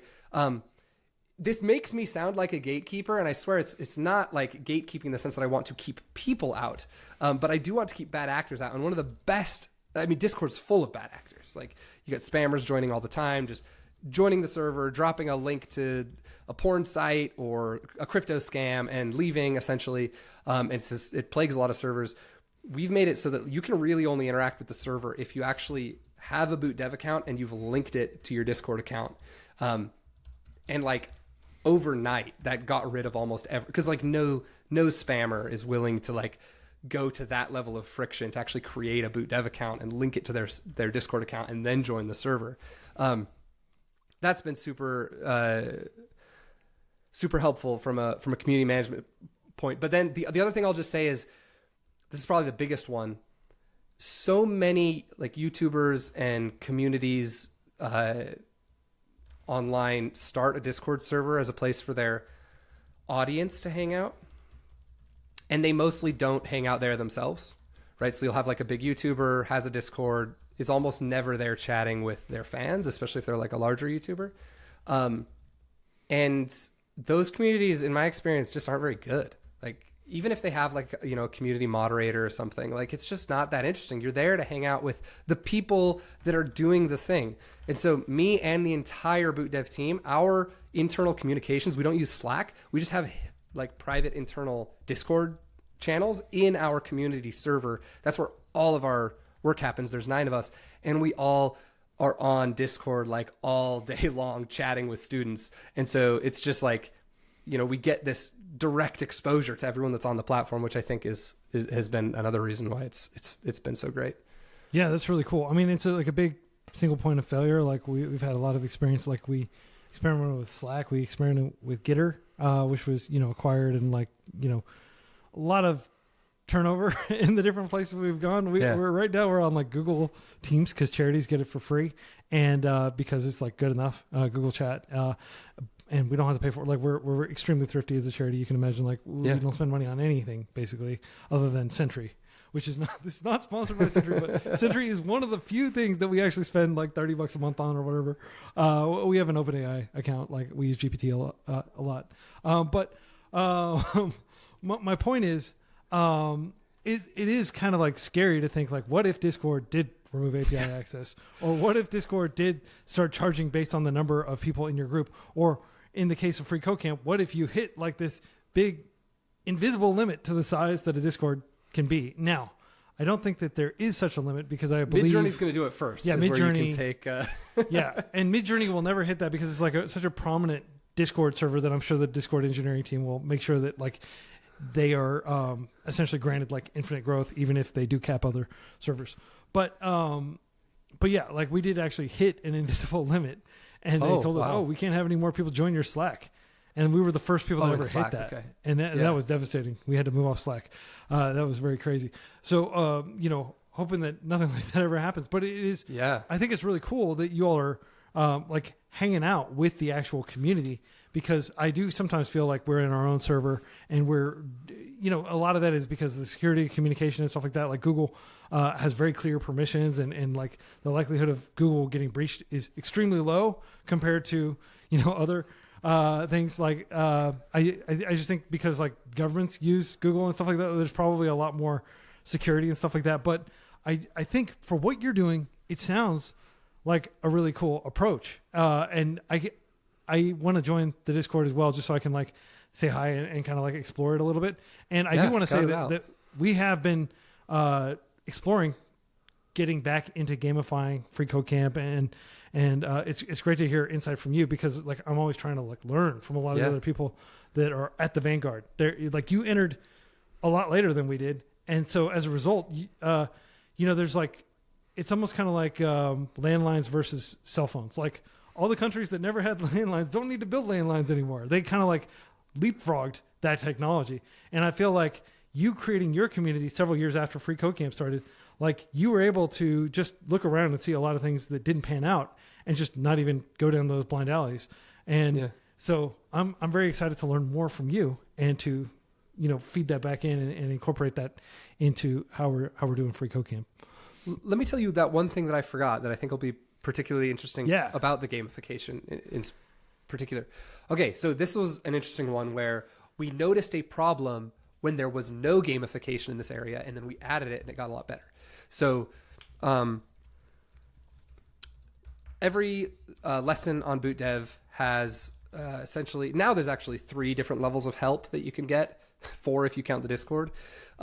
But let's just at the time focus on the ones that are gamified. So you can view the solution from the instructor, which is essentially like a full cheat, right? You can just see what the correct answer is, copy paste it, whatever, or in the case of multiple files, copy paste a few times and like pass the lesson. And then there's Boots, the AI chatbot, who's like been pre-prompted with the full context of the lesson and the solution. So he like knows all the things you're supposed to do, but he's also been prompted not to give you the solution. So you like ask him questions and he kind of like points out flaws in your reasoning. That's the idea. Yeah. People were doing that stuff way too much, particularly viewing solutions, right? Boot.dev is hard. We take a foundations first approach. We do not shy away from teaching computer science education, right? We take you through functional programming, object-oriented programming, data structures, algorithms, advanced algorithms. Like we do all that stuff, and it's hard. And sometimes people, when it gets hard, if the solution's right there, one click away, like, oh, I'll just, peek the solution and move on. And that gets you into this rut of you're not doing mastery-based learning at that point. Right? You're not mastering each concept before moving on. That's really bad for learning. Sal Khan has a great talk on this, mastery-based learning stuff. It's like what we try to do is get you to master concepts before moving on. Yeah. And just a quick note on that. Like, I absolutely want to let you finish, but one of the foundational things that Sal Khan, another person I've learned a lot from over the years, from looking at the different experiments that he's done. Of course, Conmigo, who is like their AI chatbot. And freeCodeCamp does not currently have an AI chatbot. We've come to the conclusion that we'd rather have people interact on the forum and help one another on the forum right now. We are exploring it, but I am concerned because the forum is incredibly popular, like millions of people visiting it every month. And I don't want to like disrupt that by like just putting like a chatbot where the introverted people like myself can just go talk to a robot without having to bother people. I want people to get in the practice of bothering people because I think it's a virtuous circle. But sorry, to close that tangent about Conmigo and Boots, and to get back to mastery learning, this is the notion that like you should not be able to move on Khan Academy if you're doing math. You get 10 math problems. Like they teach you a concept and then you solve 10 math problems. And if you get even one of those wrong, you should do it again because there must be some sort of gap in your understanding of that. And Khan Academy is not comfortable with you moving on until you get everything right. And so I can 100% see how having a cheat button to allow people to kind of skip ahead when they're not actually ready to go ahead would undermine the whole notion of mastery learning. So please continue with what you were saying, but I just want to give people context into what mastery learning means and how it was articulated by Sal Khan back in like 2010 or something like that when he was first talking about this and it was just coming on the scene. That was one of the big differentiators was that he really wanted, he was very dogmatic about making sure people understood things before they moved on. Yeah, it was like C's shouldn't pass, like A's should pass. Yeah. Like you should. And it's a great TED Talk if anyone wants to go dig it up. Just Sal Khan, mastery-based learning. I'm sure you can find it. Show notes. Show notes. Yeah, there we go. And we couldn't take the solution button away because, partially because we want it there as insurance. It's not like our lessons are broken very often or almost never now that we have such a large team and we stay on top of it. But like, we want to protect ourselves against the fact that like we could write the lesson poorly, right? And at least if you have the solution, you can see how we did it in the case that you really get stuck. So we can't take the solution button away. And then with Boots, same thing. It's like we want you to be able to chat with Boots, but it's really a red flag if you have to chat with him every time before you've completed the lesson yourself. So we've introduced two game mechanics. If you peek solution before you get the lesson right yourself, you lose 100% of XP for the lesson, unless you pay with a seer stone, which is a fairly expensive item.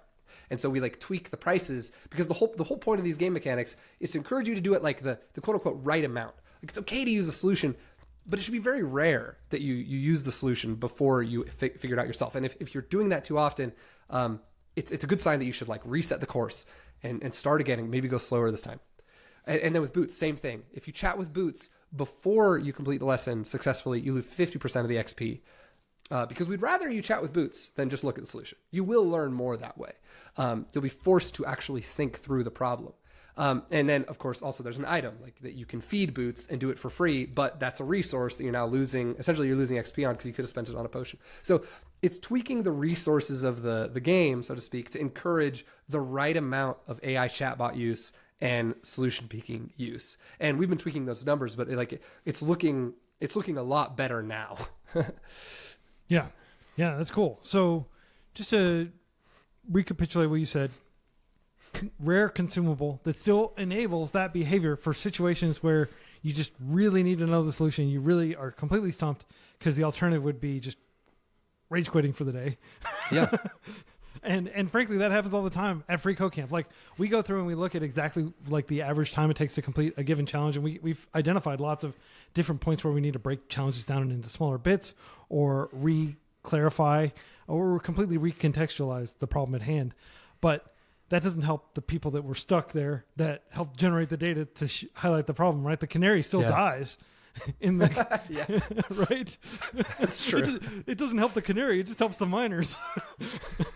So giving them this potion kind of is a way for them to not die along the way. And then you can just look at how many people are actually using the potion there instead of how many corpses there are in that room.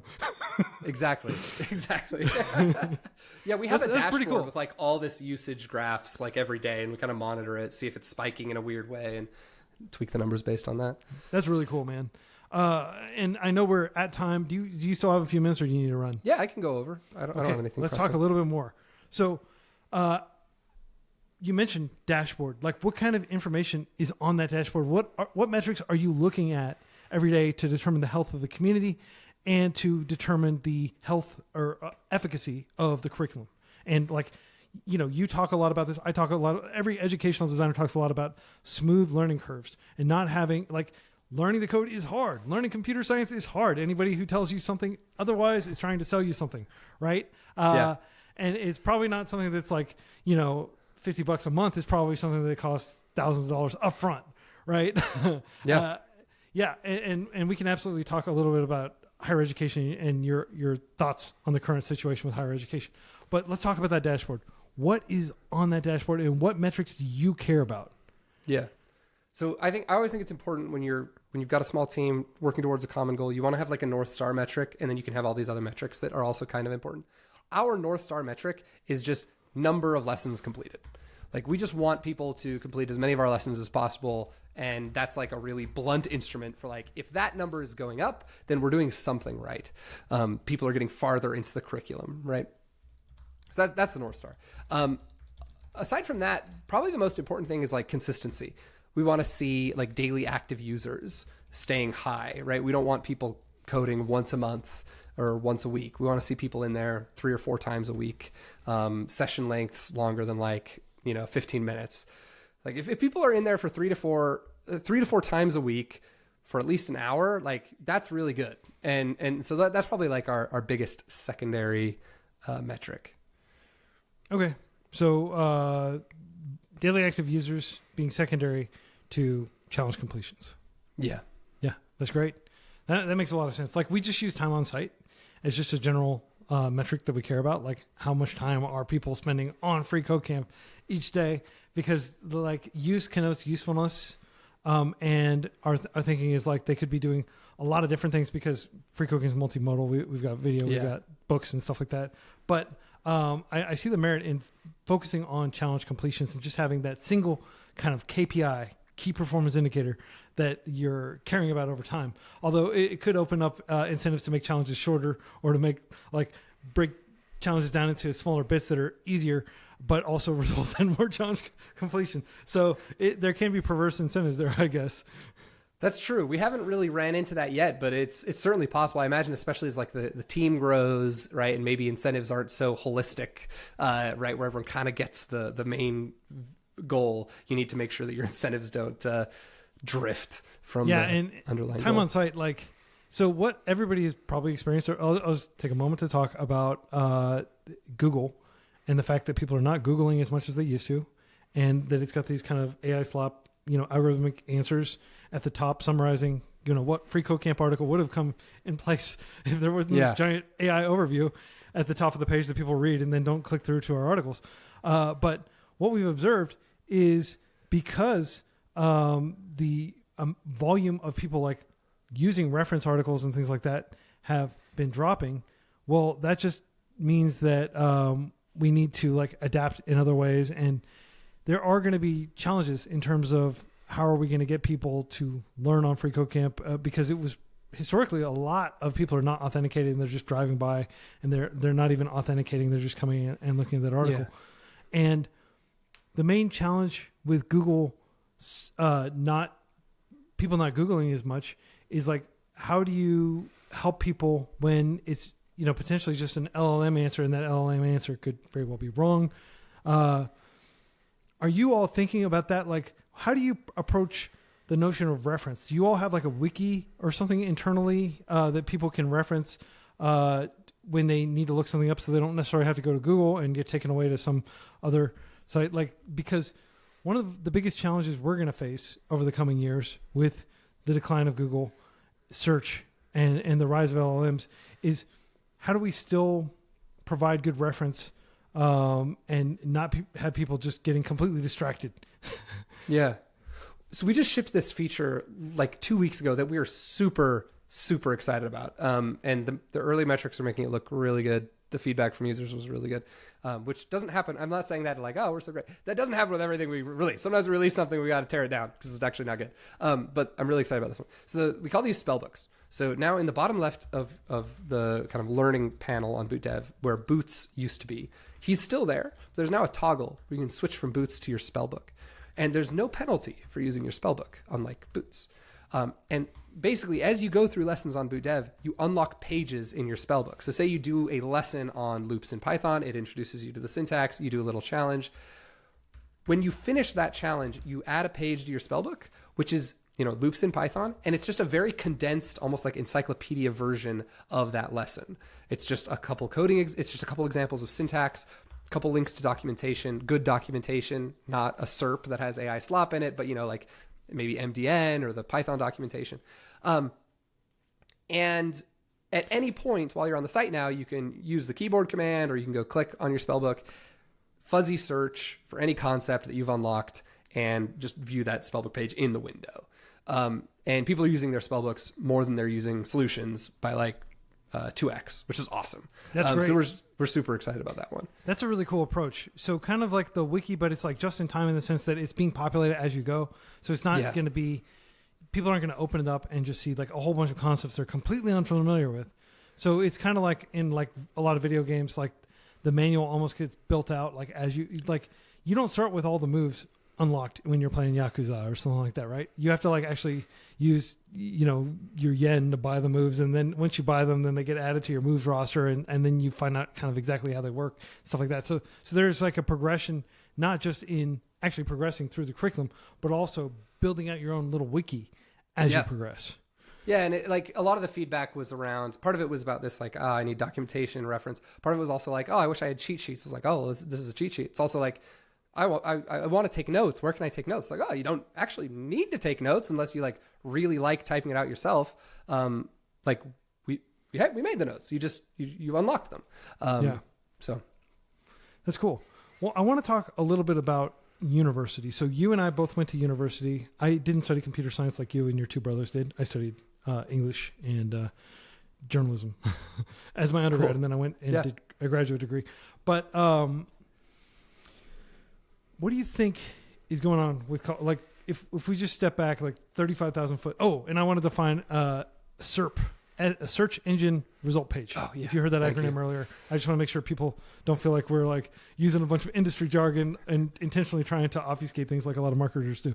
Okay, so what do you think is going on with college? Just to put things in context for people that outside of the United States, college, by the way, is university. We just call university and college the same thing, even though technically there are colleges and there are universities. Americans are lazy and we just say college or school. Right. And when we say school, we are generally referring to higher education in the United States. So context, there are a lot of universities that are going out of business right now. There are a lot of private for-profit universities that are not diploma mills. That's something completely different where they're literally giving you a diploma for not doing anything. These are actual universities, many of which are accredited, but they're private for-profit, and their intention is to absorb as much GI Bill funding or as much, Pell Grant, like federal student loan, anything that they can get basically. And, they're trying to make money. So universities are a for-profit endeavor in that case. But in fact, most universities in the United States are nonprofit, like owned by churches, for example, is usually the main organization that like will own a university, or they're owned by the state. Like the school you went to, was it a public state school. It's public, yeah. Yeah, State. and same here. I went to a public state school. So just to put that in context, we're talking about a very broad assortment of higher education options here in the United States. But I think in almost every case, things are getting a lot more expensive, and quality is not necessarily moving in lockstep with price. There's not commensurate improvements in the gains, and the expected value of going to university may be plateauing as well. What are your thoughts about this? Like, I realize I just totally loaded the question by kind of sharing a lot of the negative things. I've thought so much about this. I could spend like 3 hours talking about it. I'll try to condense the important bits. Quickly. My thoughts have changed a lot on this, and I want to be very clear that I'm not prescribing behavior. I'm just giving my personal view with a very incomplete amount of information that I have. Granted, I'd say it's a good amount of information, but it is very incomplete. I think that if you are 18 in the United States and you can go to a state school and you can either work while you're in college so that you don't have to take out student loans, or you can get a scholarship or a grant or something, then it still makes perfect sense to go to school and get a degree that actually has good career prospects. Computer science, I believe, is still one of the best degrees to get of the allotment if you're looking at working in tech. Like, even if you want to go work in, some other part of tech, like computer science degree is still one of the great, like, hard skills that you can pick up. I think most STEM fields are that way. Or STEM degrees are that way. I think there's a lot of degree slop. I think there's a lot of degrees that really have very little impact on your earning potential. And I would go so far as to say like more than 50% of them probably have very little impact on your earning potential. And I wouldn't even go to college if those are the kind of fields you're thinking about going into. You can go into those fields. I don't know why you'd spend 4 years. And then there's people that are like later in life, and this is our demographic at Boot.dev is a little older. The average age is actually like 30. People that are later in life thinking about getting into tech or programming, and they're thinking about going back to school. And this is where I think, again, I'm not going to prescribe you should never do this, but I think you need to be way more careful here. Like going back to school later in life, taking out loans, quitting a job to go to school, to get a CS degree. I think this is where it really starts to not be as good of a default. You should go do that. It's incredibly expensive. Everything you learn in a CS degree can be learned online. In fact, there's a lot of stuff that you won't learn in a CS degree that you need to learn online anyway. For me, it was Git. I didn't learn Git at all in school. I wasn't even introduced to the concept till like my senior year, and I wasn't taught it. It was just like, oh, maybe there's this thing that we use that you maybe should check out. So there's still going to be a lot of self-learning anyways. If I have to opine on like what has happened, like in the 80s, I feel like it was the 70s, 80s, it was such good advice to just, if you could, go to school. If you could, go to school. Very few people were graduating like as a percentage of the population with a college degree. So it really did set you apart. Even if you didn't work in that exact field, just having a degree was this thing that set you apart. The percentage of the population in the United States, at least, that has a degree, again, as a percentage of the total people, has gone way up. So it's like way less of a differentiator than it used to be. And so companies tend to care about it less. There's just more people with these pieces of paper. But the cost, so it's like the uniqueness, the like unicorn value that it gave you for getting a degree. Like, and this is all to like, let's just ignore the educational component of it completely for a second. How unique and special you were for having a degree has gone down over time, say over the last 30, 40 years. The cost has gone up astronomically, and most of those costs have gone to either like paying interest on loans, or the actual cost, what the loan is being paid, is being used for, is mostly administration. Like schools have bloated their administration faculty, and like you could argue it actually hasn't had that much of an impact on the value of learning, or the quality of learning, going up in a proportional way. So it's like you're just getting hit on both sides. And that's not to say that you should never go to school these days. I really, again, if you're 18, I think it definitely makes sense, especially if it's like paid for. Like my situation, I would still go to school again. like I was 18. I had a full ride scholarship to a state school, cheap school. I had 4 years. I was only 18. Like, I'd do it again, for sure. But not everyone's in that exact I mean, that's scenario. a pretty big deal to get a full ride. How did you get that, by the way? It was just academic scholarship from high school, basically. I did a bunch of like concurrent enrollment type of stuff. So like I did a lot of college classes while I was in high school, and then like just, GPA, ACT score stuff. For people who are listening who have a kid who's in high school, I realize this is like way back, or if you're in high school and you're listening to this, first of all, kudos to you for being so precocious and listening to people in their 30s and 40s talk, at a very high level about education and software engineering and the labor market and things like that. Like I definitely wouldn't be listening to this when I was in high school, but I didn't get a full ride. I just went to like a really cheap state school that, and I think I paid like $1,000 a semester for tuition and fees, and I didn't buy the books. I just photocopied them. But Books are like $300 a pop. It's insane. Yeah, or you just borrow your friends and you take it and you photocopy it, and for like $20 at Kinko's you could have like a bound copy. Yeah. And I realized that's piracy. And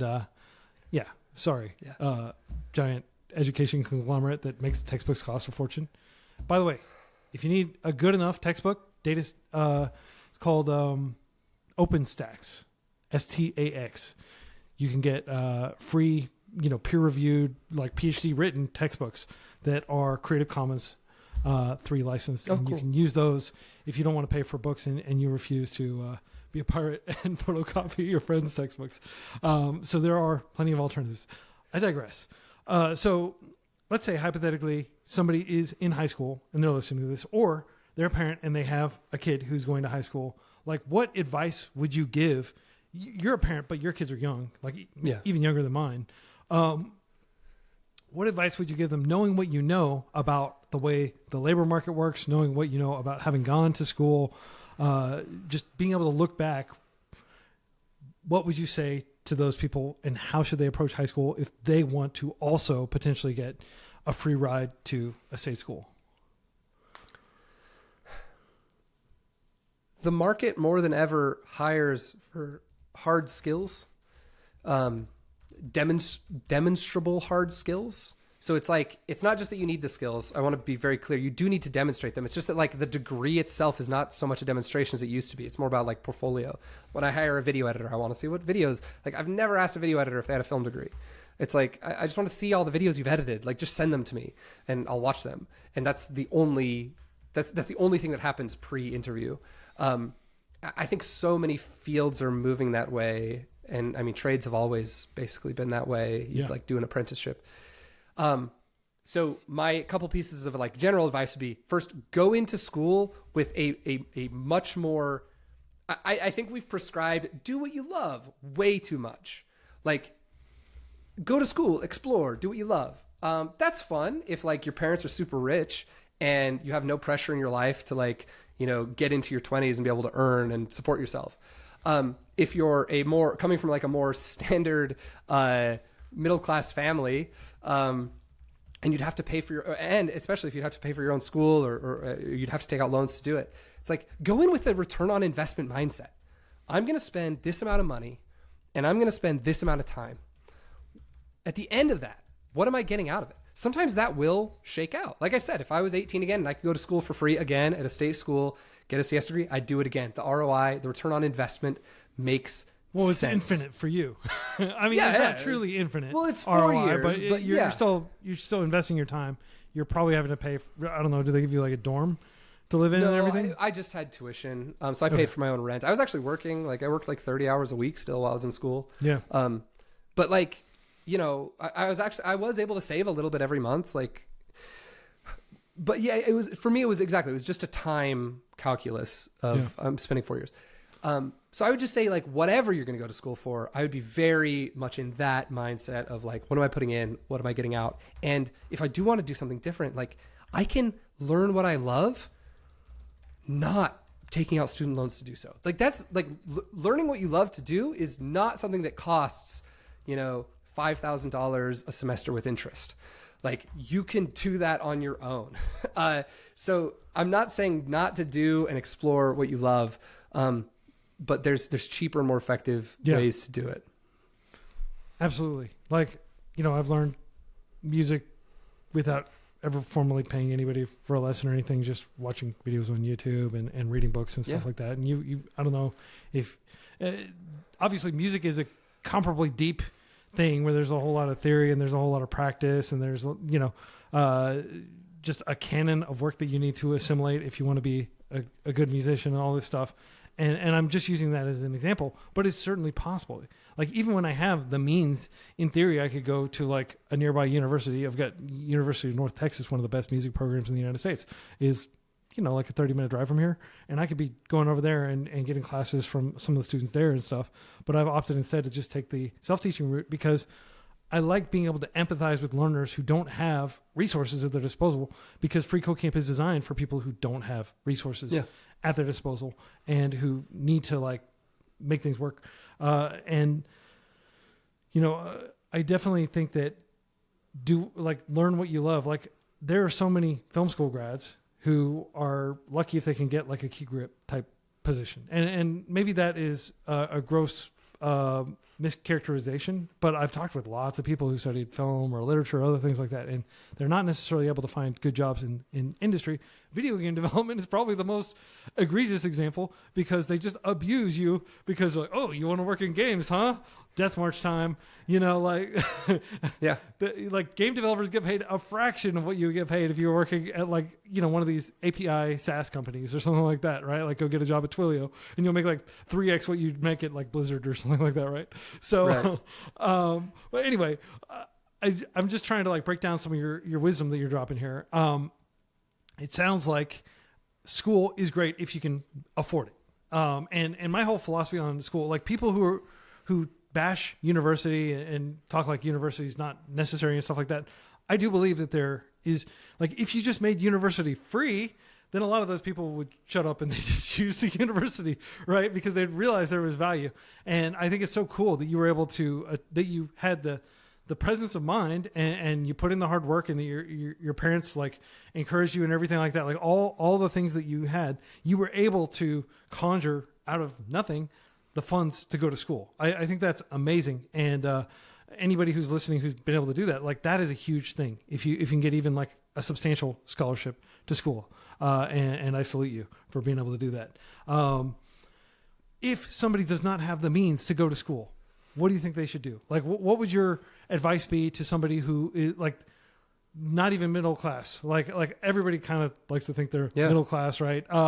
But like, if you're one of the many working poor, there are millions of people in the United States who literally rely on some sort of government assistance because, their parents died, or their parents are, disabled or mentally ill, or any number of different things. Like, they wouldn't necessarily be in a situation where they would be able to go to school. And school might just be like a dream. Like it doesn't even occur to them that going to college is an option, and they're just hoping to get a job at, the proverbial steel mill, whatever the steel mill is for 2025, because it's not steel mills as much as the U.S. likes to try to keep the steel industry alive. So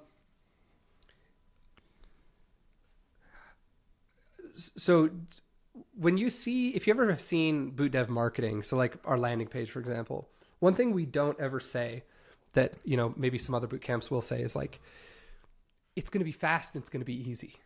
That's just something I'm vehemently opposed to ever saying about getting into coding. I think it's fun. Like, a lot of the stuff that we talk about is like how fun it can be, how enjoyable it can be. The perks of like living a developer lifestyle. I think all that's true.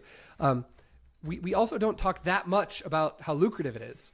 It can be lucrative. That fluctuates. But like, I'm going to be honest, like, I think trades like plumbing, construction, like, they pay pretty well right now. Have you noticed that houses are prohibitively expensive? Part of that is that labor for home building is getting more and more expensive. Those wages have been spiking in the last few years. It's like, if you're down to work hard, like, and you don't want to go to school, or you don't want to pick up a hard skill like computer programming, I personally would have been pretty into that. Like, I'd much rather work as a plumber or an electrician or something than working fast food, for example. Personal taste. Yeah. Just because, it doesn't. I could listen to podcasts all day. Are you kidding me? 8 hours a day listening to podcasts and working on pipes. I think the reason to become a programmer these days has to come from a desire to become a programmer. Like at some level, you have to actually be into it. Like there was a lot of people in 2020 and 2021 that wanted to become a programmer, not because they enjoyed coding or even because they enjoyed computers. It was just the idea of making a lot of money and doing very little effort. That's a bad reason. You're probably going to fail because you're competing with people that actually do like to code. So you should enjoy it at some level if getting into programming makes sense. Now, to answer your question about like, what do I do if I can't go to school? I would absolutely start with online learning. It's insane if you don't start with online learning. Like, it's free at freeCodeCamp. It's free at Boot.dev. By the way, we haven't covered this. It's not always obvious to people. All the content on Boot.dev is free. That's part of the reason why we're totally down to record our full courses and put them up on freeCodeCamp's YouTube channel. I'd like to eventually have all of our courses up for free on YouTube. It's just the interactivity and the gamification is like our profit model. You can learn so much for free or for very little if you do want that enhanced experience. And it's like, that's so low risk. It's basically just your time. So, and there's also no reason to wait until you graduate high school. Like when my kids are like in sophomore, junior, senior year, I'm going to be pushing them to figure out what they like to do. And like, let's go learn about that. Like, how does that work? Let's go. Maybe it's something you can like programming. Obviously you can just do it when you're in high school. I did it in high school. Yeah. A lot of things are like that where you can learn a lot about it before you graduate and get a little bit of a head start. Yeah. So online learning, very low risk, very convenient. Like most learning resources are self-paced. There was a big push initially, like we're going to have MOOCs, massive open online courses, and everybody's going to do like, and we'll do a week by week and it'll be just like a university class. And that very quickly fell apart because they realized people are busy and they don't want to be on this kind of treadmill. They want to be able to just do it whenever they have time. So everything has become self-paced and everything like that. And so, not only is it freely available, but it's asynchronous. And all you need is an internet connection. And a lot of times you don't even need a particularly strong internet connection. Like when you're writing code, like do you all do transpilation or like do you use WASM or anything like that in like when you're doing like Go challenges and stuff? Do you do that in the browser and are you able to like transpile that into JavaScript or something so you can actually evaluate it? Yeah, we use WASM for Go and actually for Python. So the Python, you actually download the Python interpreter into your browser. We use this open source project called Pyodide. So you actually get like a little Python interpreter in your browser. It's running in WebAssembly. With Go, we ship your Go code to our backend. We compile it to WebAssembly, ship it back, run in WebAssembly. So it's not even that much data is what I'm saying. Like even if you have a limited data plan, when you're moving code around, it's not like we're moving like, 1080p video from YouTube or something like that. Like it is very data light and you can do these things on a phone. freeCodeCamp has a course on how to learn to code, how to actually write code, like their editors and stuff you can use on your phone.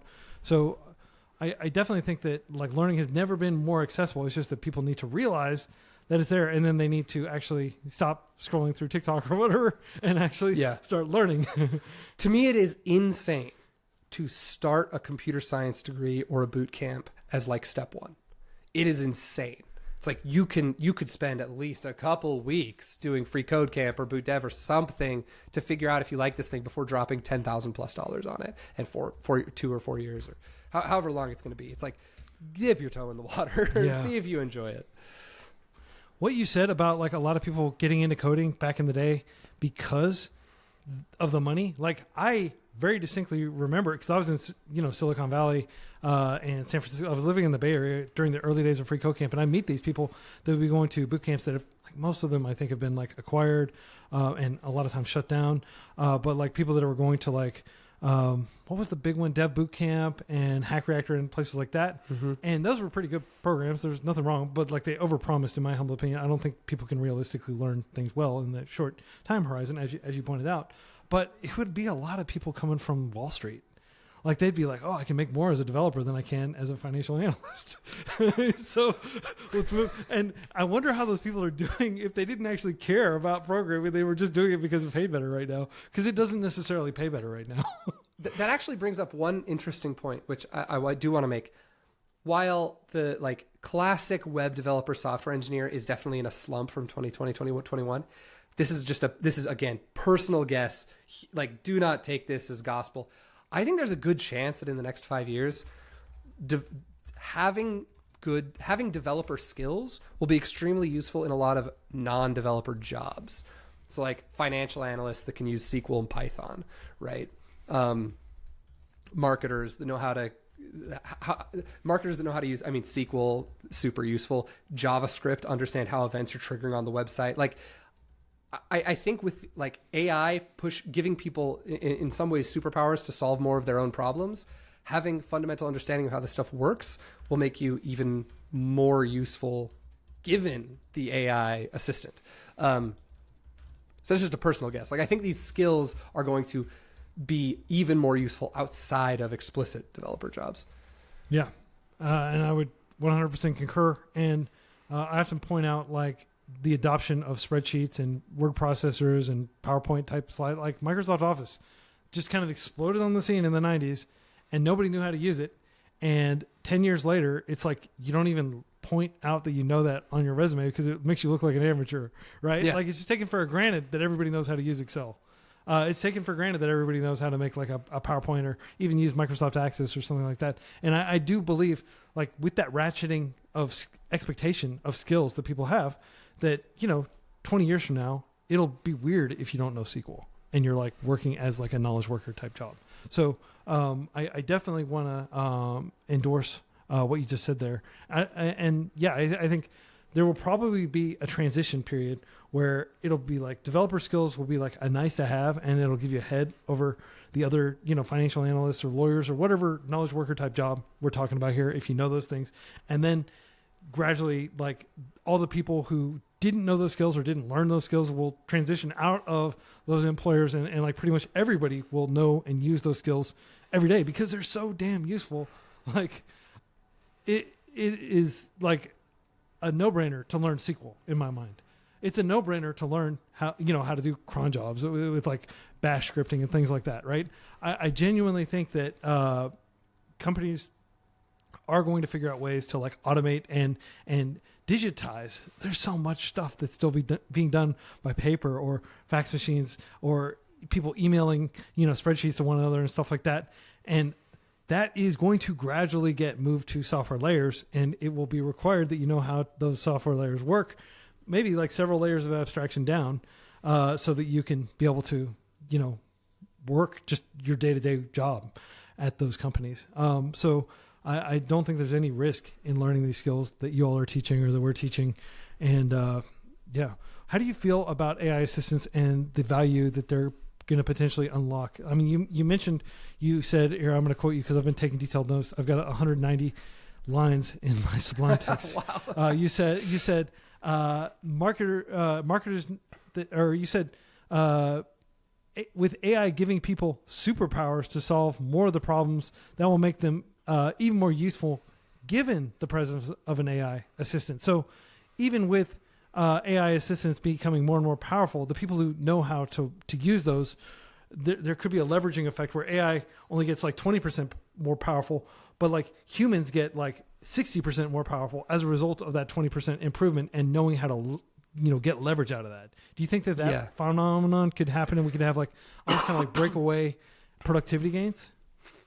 Yeah. So I have personally noticed myself Googling a lot less. And like you said, you noticed this. I've noticed this on our, like the SEO, the search engine traffic to our site. You've probably noticed this on your site as well, I would imagine. Like the amount that people are using Google to look up like precise information, like very,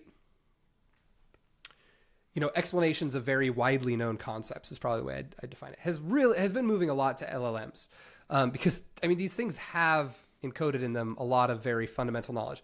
They hallucinate, they get stuff wrong, but they have approximate knowledge of many things, right? For example, one thing that was really weird the other day was like, I needed to know something very esoteric about the Google Analytics API.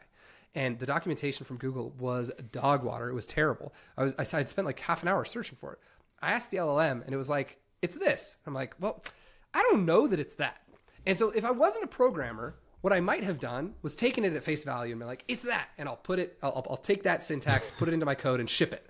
And maybe it works. Terrifying. But I am a developer. So I look at it and I go, does that even make sense? I could see them doing it that way. All right, tell you what, open up my HTTP client. Let's test it out. See if it worked, right? Now I have the confidence to ship it.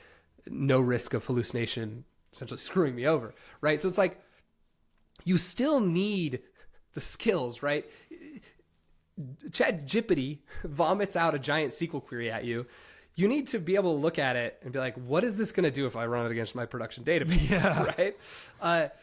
But it can give you the syntax that you needed. It's like, oh wait, how did I join 3 tables again with these specific keys? Can I double check my syntax again? It's going to give people a lot of superpowers, but it does not, at least even if it gets twice as good as it is now, in my opinion, we're still not at a point where you can just take what it gives you wholesale. You're still going to need to be able to verify it, fact check it. So I think every knowledge worker is going to have, if they don't already have access to an AI assistant, they're going to have one. It would be like not giving your knowledge workers access to Google in 2005. Yeah. But it actually makes the knowledge that you do have even more valuable, because now you can move even faster. 3 years ago, I would have been stuck on that Google Analytics problem for 3 days. Yeah, right. Absolutely. I got unstuck almost instantly. So. Yeah, and the discerning ability of a developer who actually understands how things work as to what could be dangerous if it's wrong, or what could be easily tested. Like you just open up your network tab in your browser and basically you just run some quick tests to personally verify that the information is accurate, right? And that, in my mind, is like so much better than like a Stack Overflow thread where people are like, "Oh, I think it's this," and then you're taking somebody else's word instead of your own empirical skills of like running a quick experiment. Like, how to run the experiments, right? And I think the intuition you're going to build up by actually spending time to learn how the world works, how technology works, is going to give you a framework for evaluating those kinds of things. And it's not just evaluating stuff that you're getting from LLMs, because your peers can make all kinds of mistakes too. And nothing should be taken at face value if it can be quickly and easily tested. We live in an era when literally anybody can put some garbage on the internet and Google might think it's gold and have it ranked very highly. And some of my own articles that have done really well, like people have come, like I've seen on Reddit, like, hey, he made a typo here. And I'm like, oh, damn, I need to like go and fix that. But Google didn't care that there was a typo in my article. It was sending everybody to the article anyway. And that's scary, right? So I do think, like, as the world gets more complicated, like these kind of first principles we're going to develop and these skills that we're going to develop by actually spending time learning foundational knowledge and learning, kind of like developing a mental model of how these different technologies work together, that's going to be invaluable, especially if you're doing something like working as an engineer, like as a web dev. Maybe you like wipe the database or something, like with your bad SQL query that you just, naively pasted in and ran that, GPT doesn't care. GPT is just trying to predict the next token, right? Maybe that's pretty catastrophic and like, oh damn, we got to do a rollback, and like worst case scenario, the GitLab thing where they lost like an entire 8 or 10 hours worth of data or something like that, and it's just permanent data loss. But like, let's say you're writing like a driver that runs on a truck, like this giant truck that's barreling down the road, and other people are on the road, and like it, like some or Boeing obviously being a very powerful example of why you need to be very careful and have really good people doing quality assurance and things like that. Like if you're a lawyer and you're like literally writing a contract, you need to be very confident that there's plenty of case law that supports the way that you phrase it or something like that. Like, I think there's going to be this Cambrian explosion of people who have they think they have expertise, and they think that what they're getting out of the model is sufficient and everything like that. And then, maybe it'll be years disconnected from when they actually signed the contract that they realize that there was some fundamental flaw in the contract that, this old version of GPT that is long since deprecated, like spat out and immortalized in this signed contract. I do think that people who think that we're going to get to the Jetsons where you literally press a button, I know I mentioned that earlier, like his job, George Jetson's job is literally to press a button and the machines take it from there, and he's just there so he can be blamed if everything fails, right? Yeah. Like I don't think we're anywhere near that, and I think people like greatly overestimate the progress. But at the same time, they're missing the point that you can just get things done so much more effectively if you actually know what you're doing. There has never been a better time to pick up a skill online than now. And it's not close, in my opinion. Like watching some of our more dedicated students on Boot.dev, like sailing through the curriculum, using Boots, like getting unstuck. Like it's the learning is way better than it used to be. And I think there's a lot of fear about like, well, is it really valuable? You should be learning something. Like I'm always learning something. To me, it's never a question of should I be learning or should I not? It's what should I be learning? Yeah. Just prioritization. Because, I mean, like, if given enough time, I'm sure I'd love to work through the complete works of William Shakespeare, you know? Yeah. Yeah. I'm sure I'd love to do, like, lots of things. But what is the highest EV, expected value thing to do at any given time? And I think you and I would both agree that, okay, let's say hypothetically, like people aren't going to use freeCodeCamp. They're not going to use Boot.dev. They're going to build their own curriculum because everybody loves to do that. Everybody loves to roll their own curriculum and customize everything and treat the internet like a salad bar. And there's nothing wrong with that. But I do think you'll learn a lot more effectively if you're working with an actual curriculum than just like scouring resources and cobbling them together. But like, what do you think are the highest value unlock skills that you can be learning in 2025? Let's say that you're literally just going to go to the library and get up books. Anything. Oh, man. Okay. Number one, and it's not close, is communication, which is hilarious because I think communication is a terrible degree to get.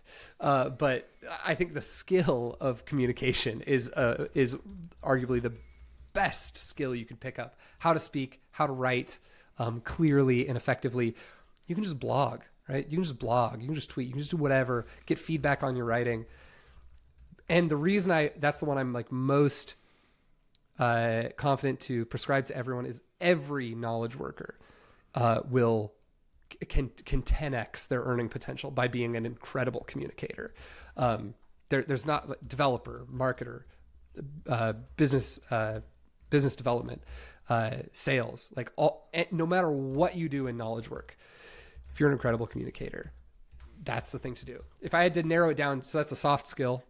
If I had to narrow it down to hard skills, I'm really biased. I'm really having a hard time not saying programming.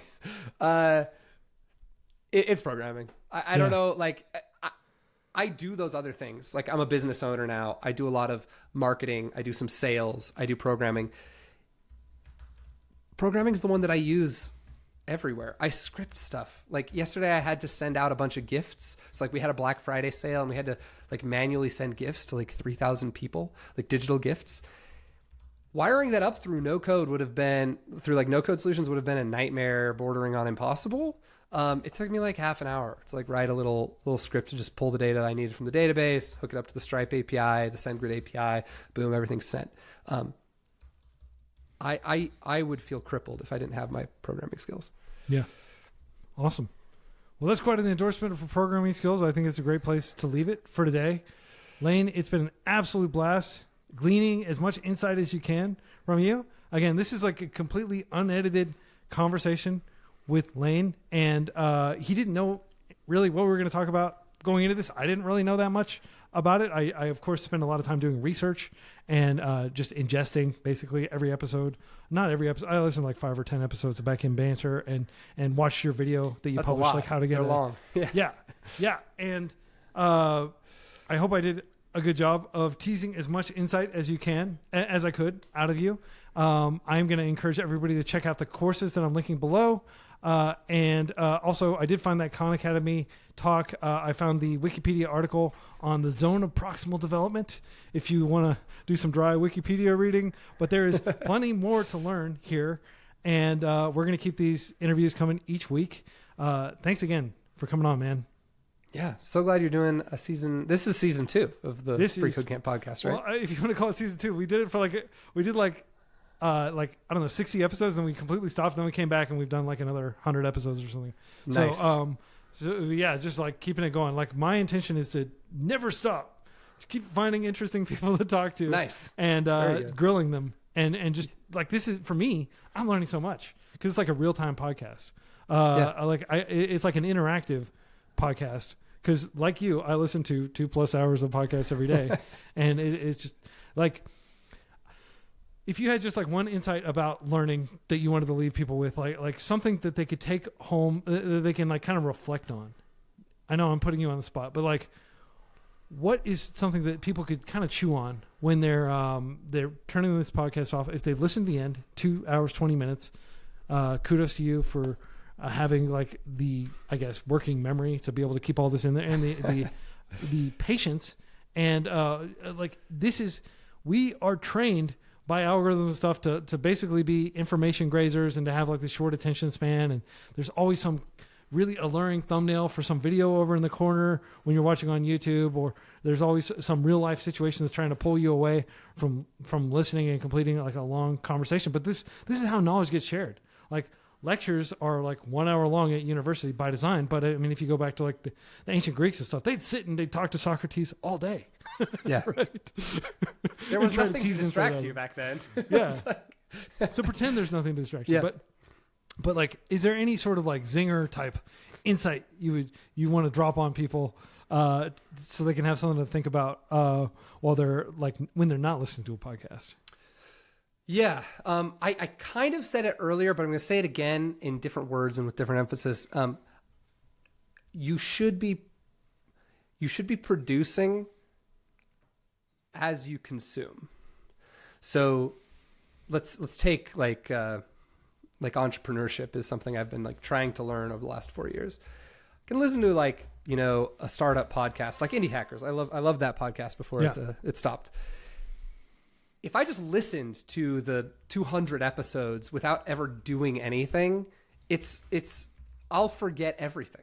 You reading a book while you're doing the thing will give you so many different insights than reading the book while you're not doing the thing. This doesn't mean you can't read the book while you're not doing the thing, but I've actually found there have been examples of where I read a book, I wasn't doing the thing, and then I did the thing, and I read the book again, and it was like I was reading a whole new book because it's being applied to what you're doing. So if you're trying to become a better writer, you should be writing. If you're trying to become a better coder, you should be coding. You should be consuming content, again, maybe like 20% of the time, but you need to be actively doing the thing, and then the consuming of the content will have much different perspective and application to what you're doing. And that's the one piece of advice. That's the one thing. If you just do that, you're going to do well, no matter what it is you're studying. So do as you learn. Thank you again, Lane. Everybody tuning in. Until next week, happy coding.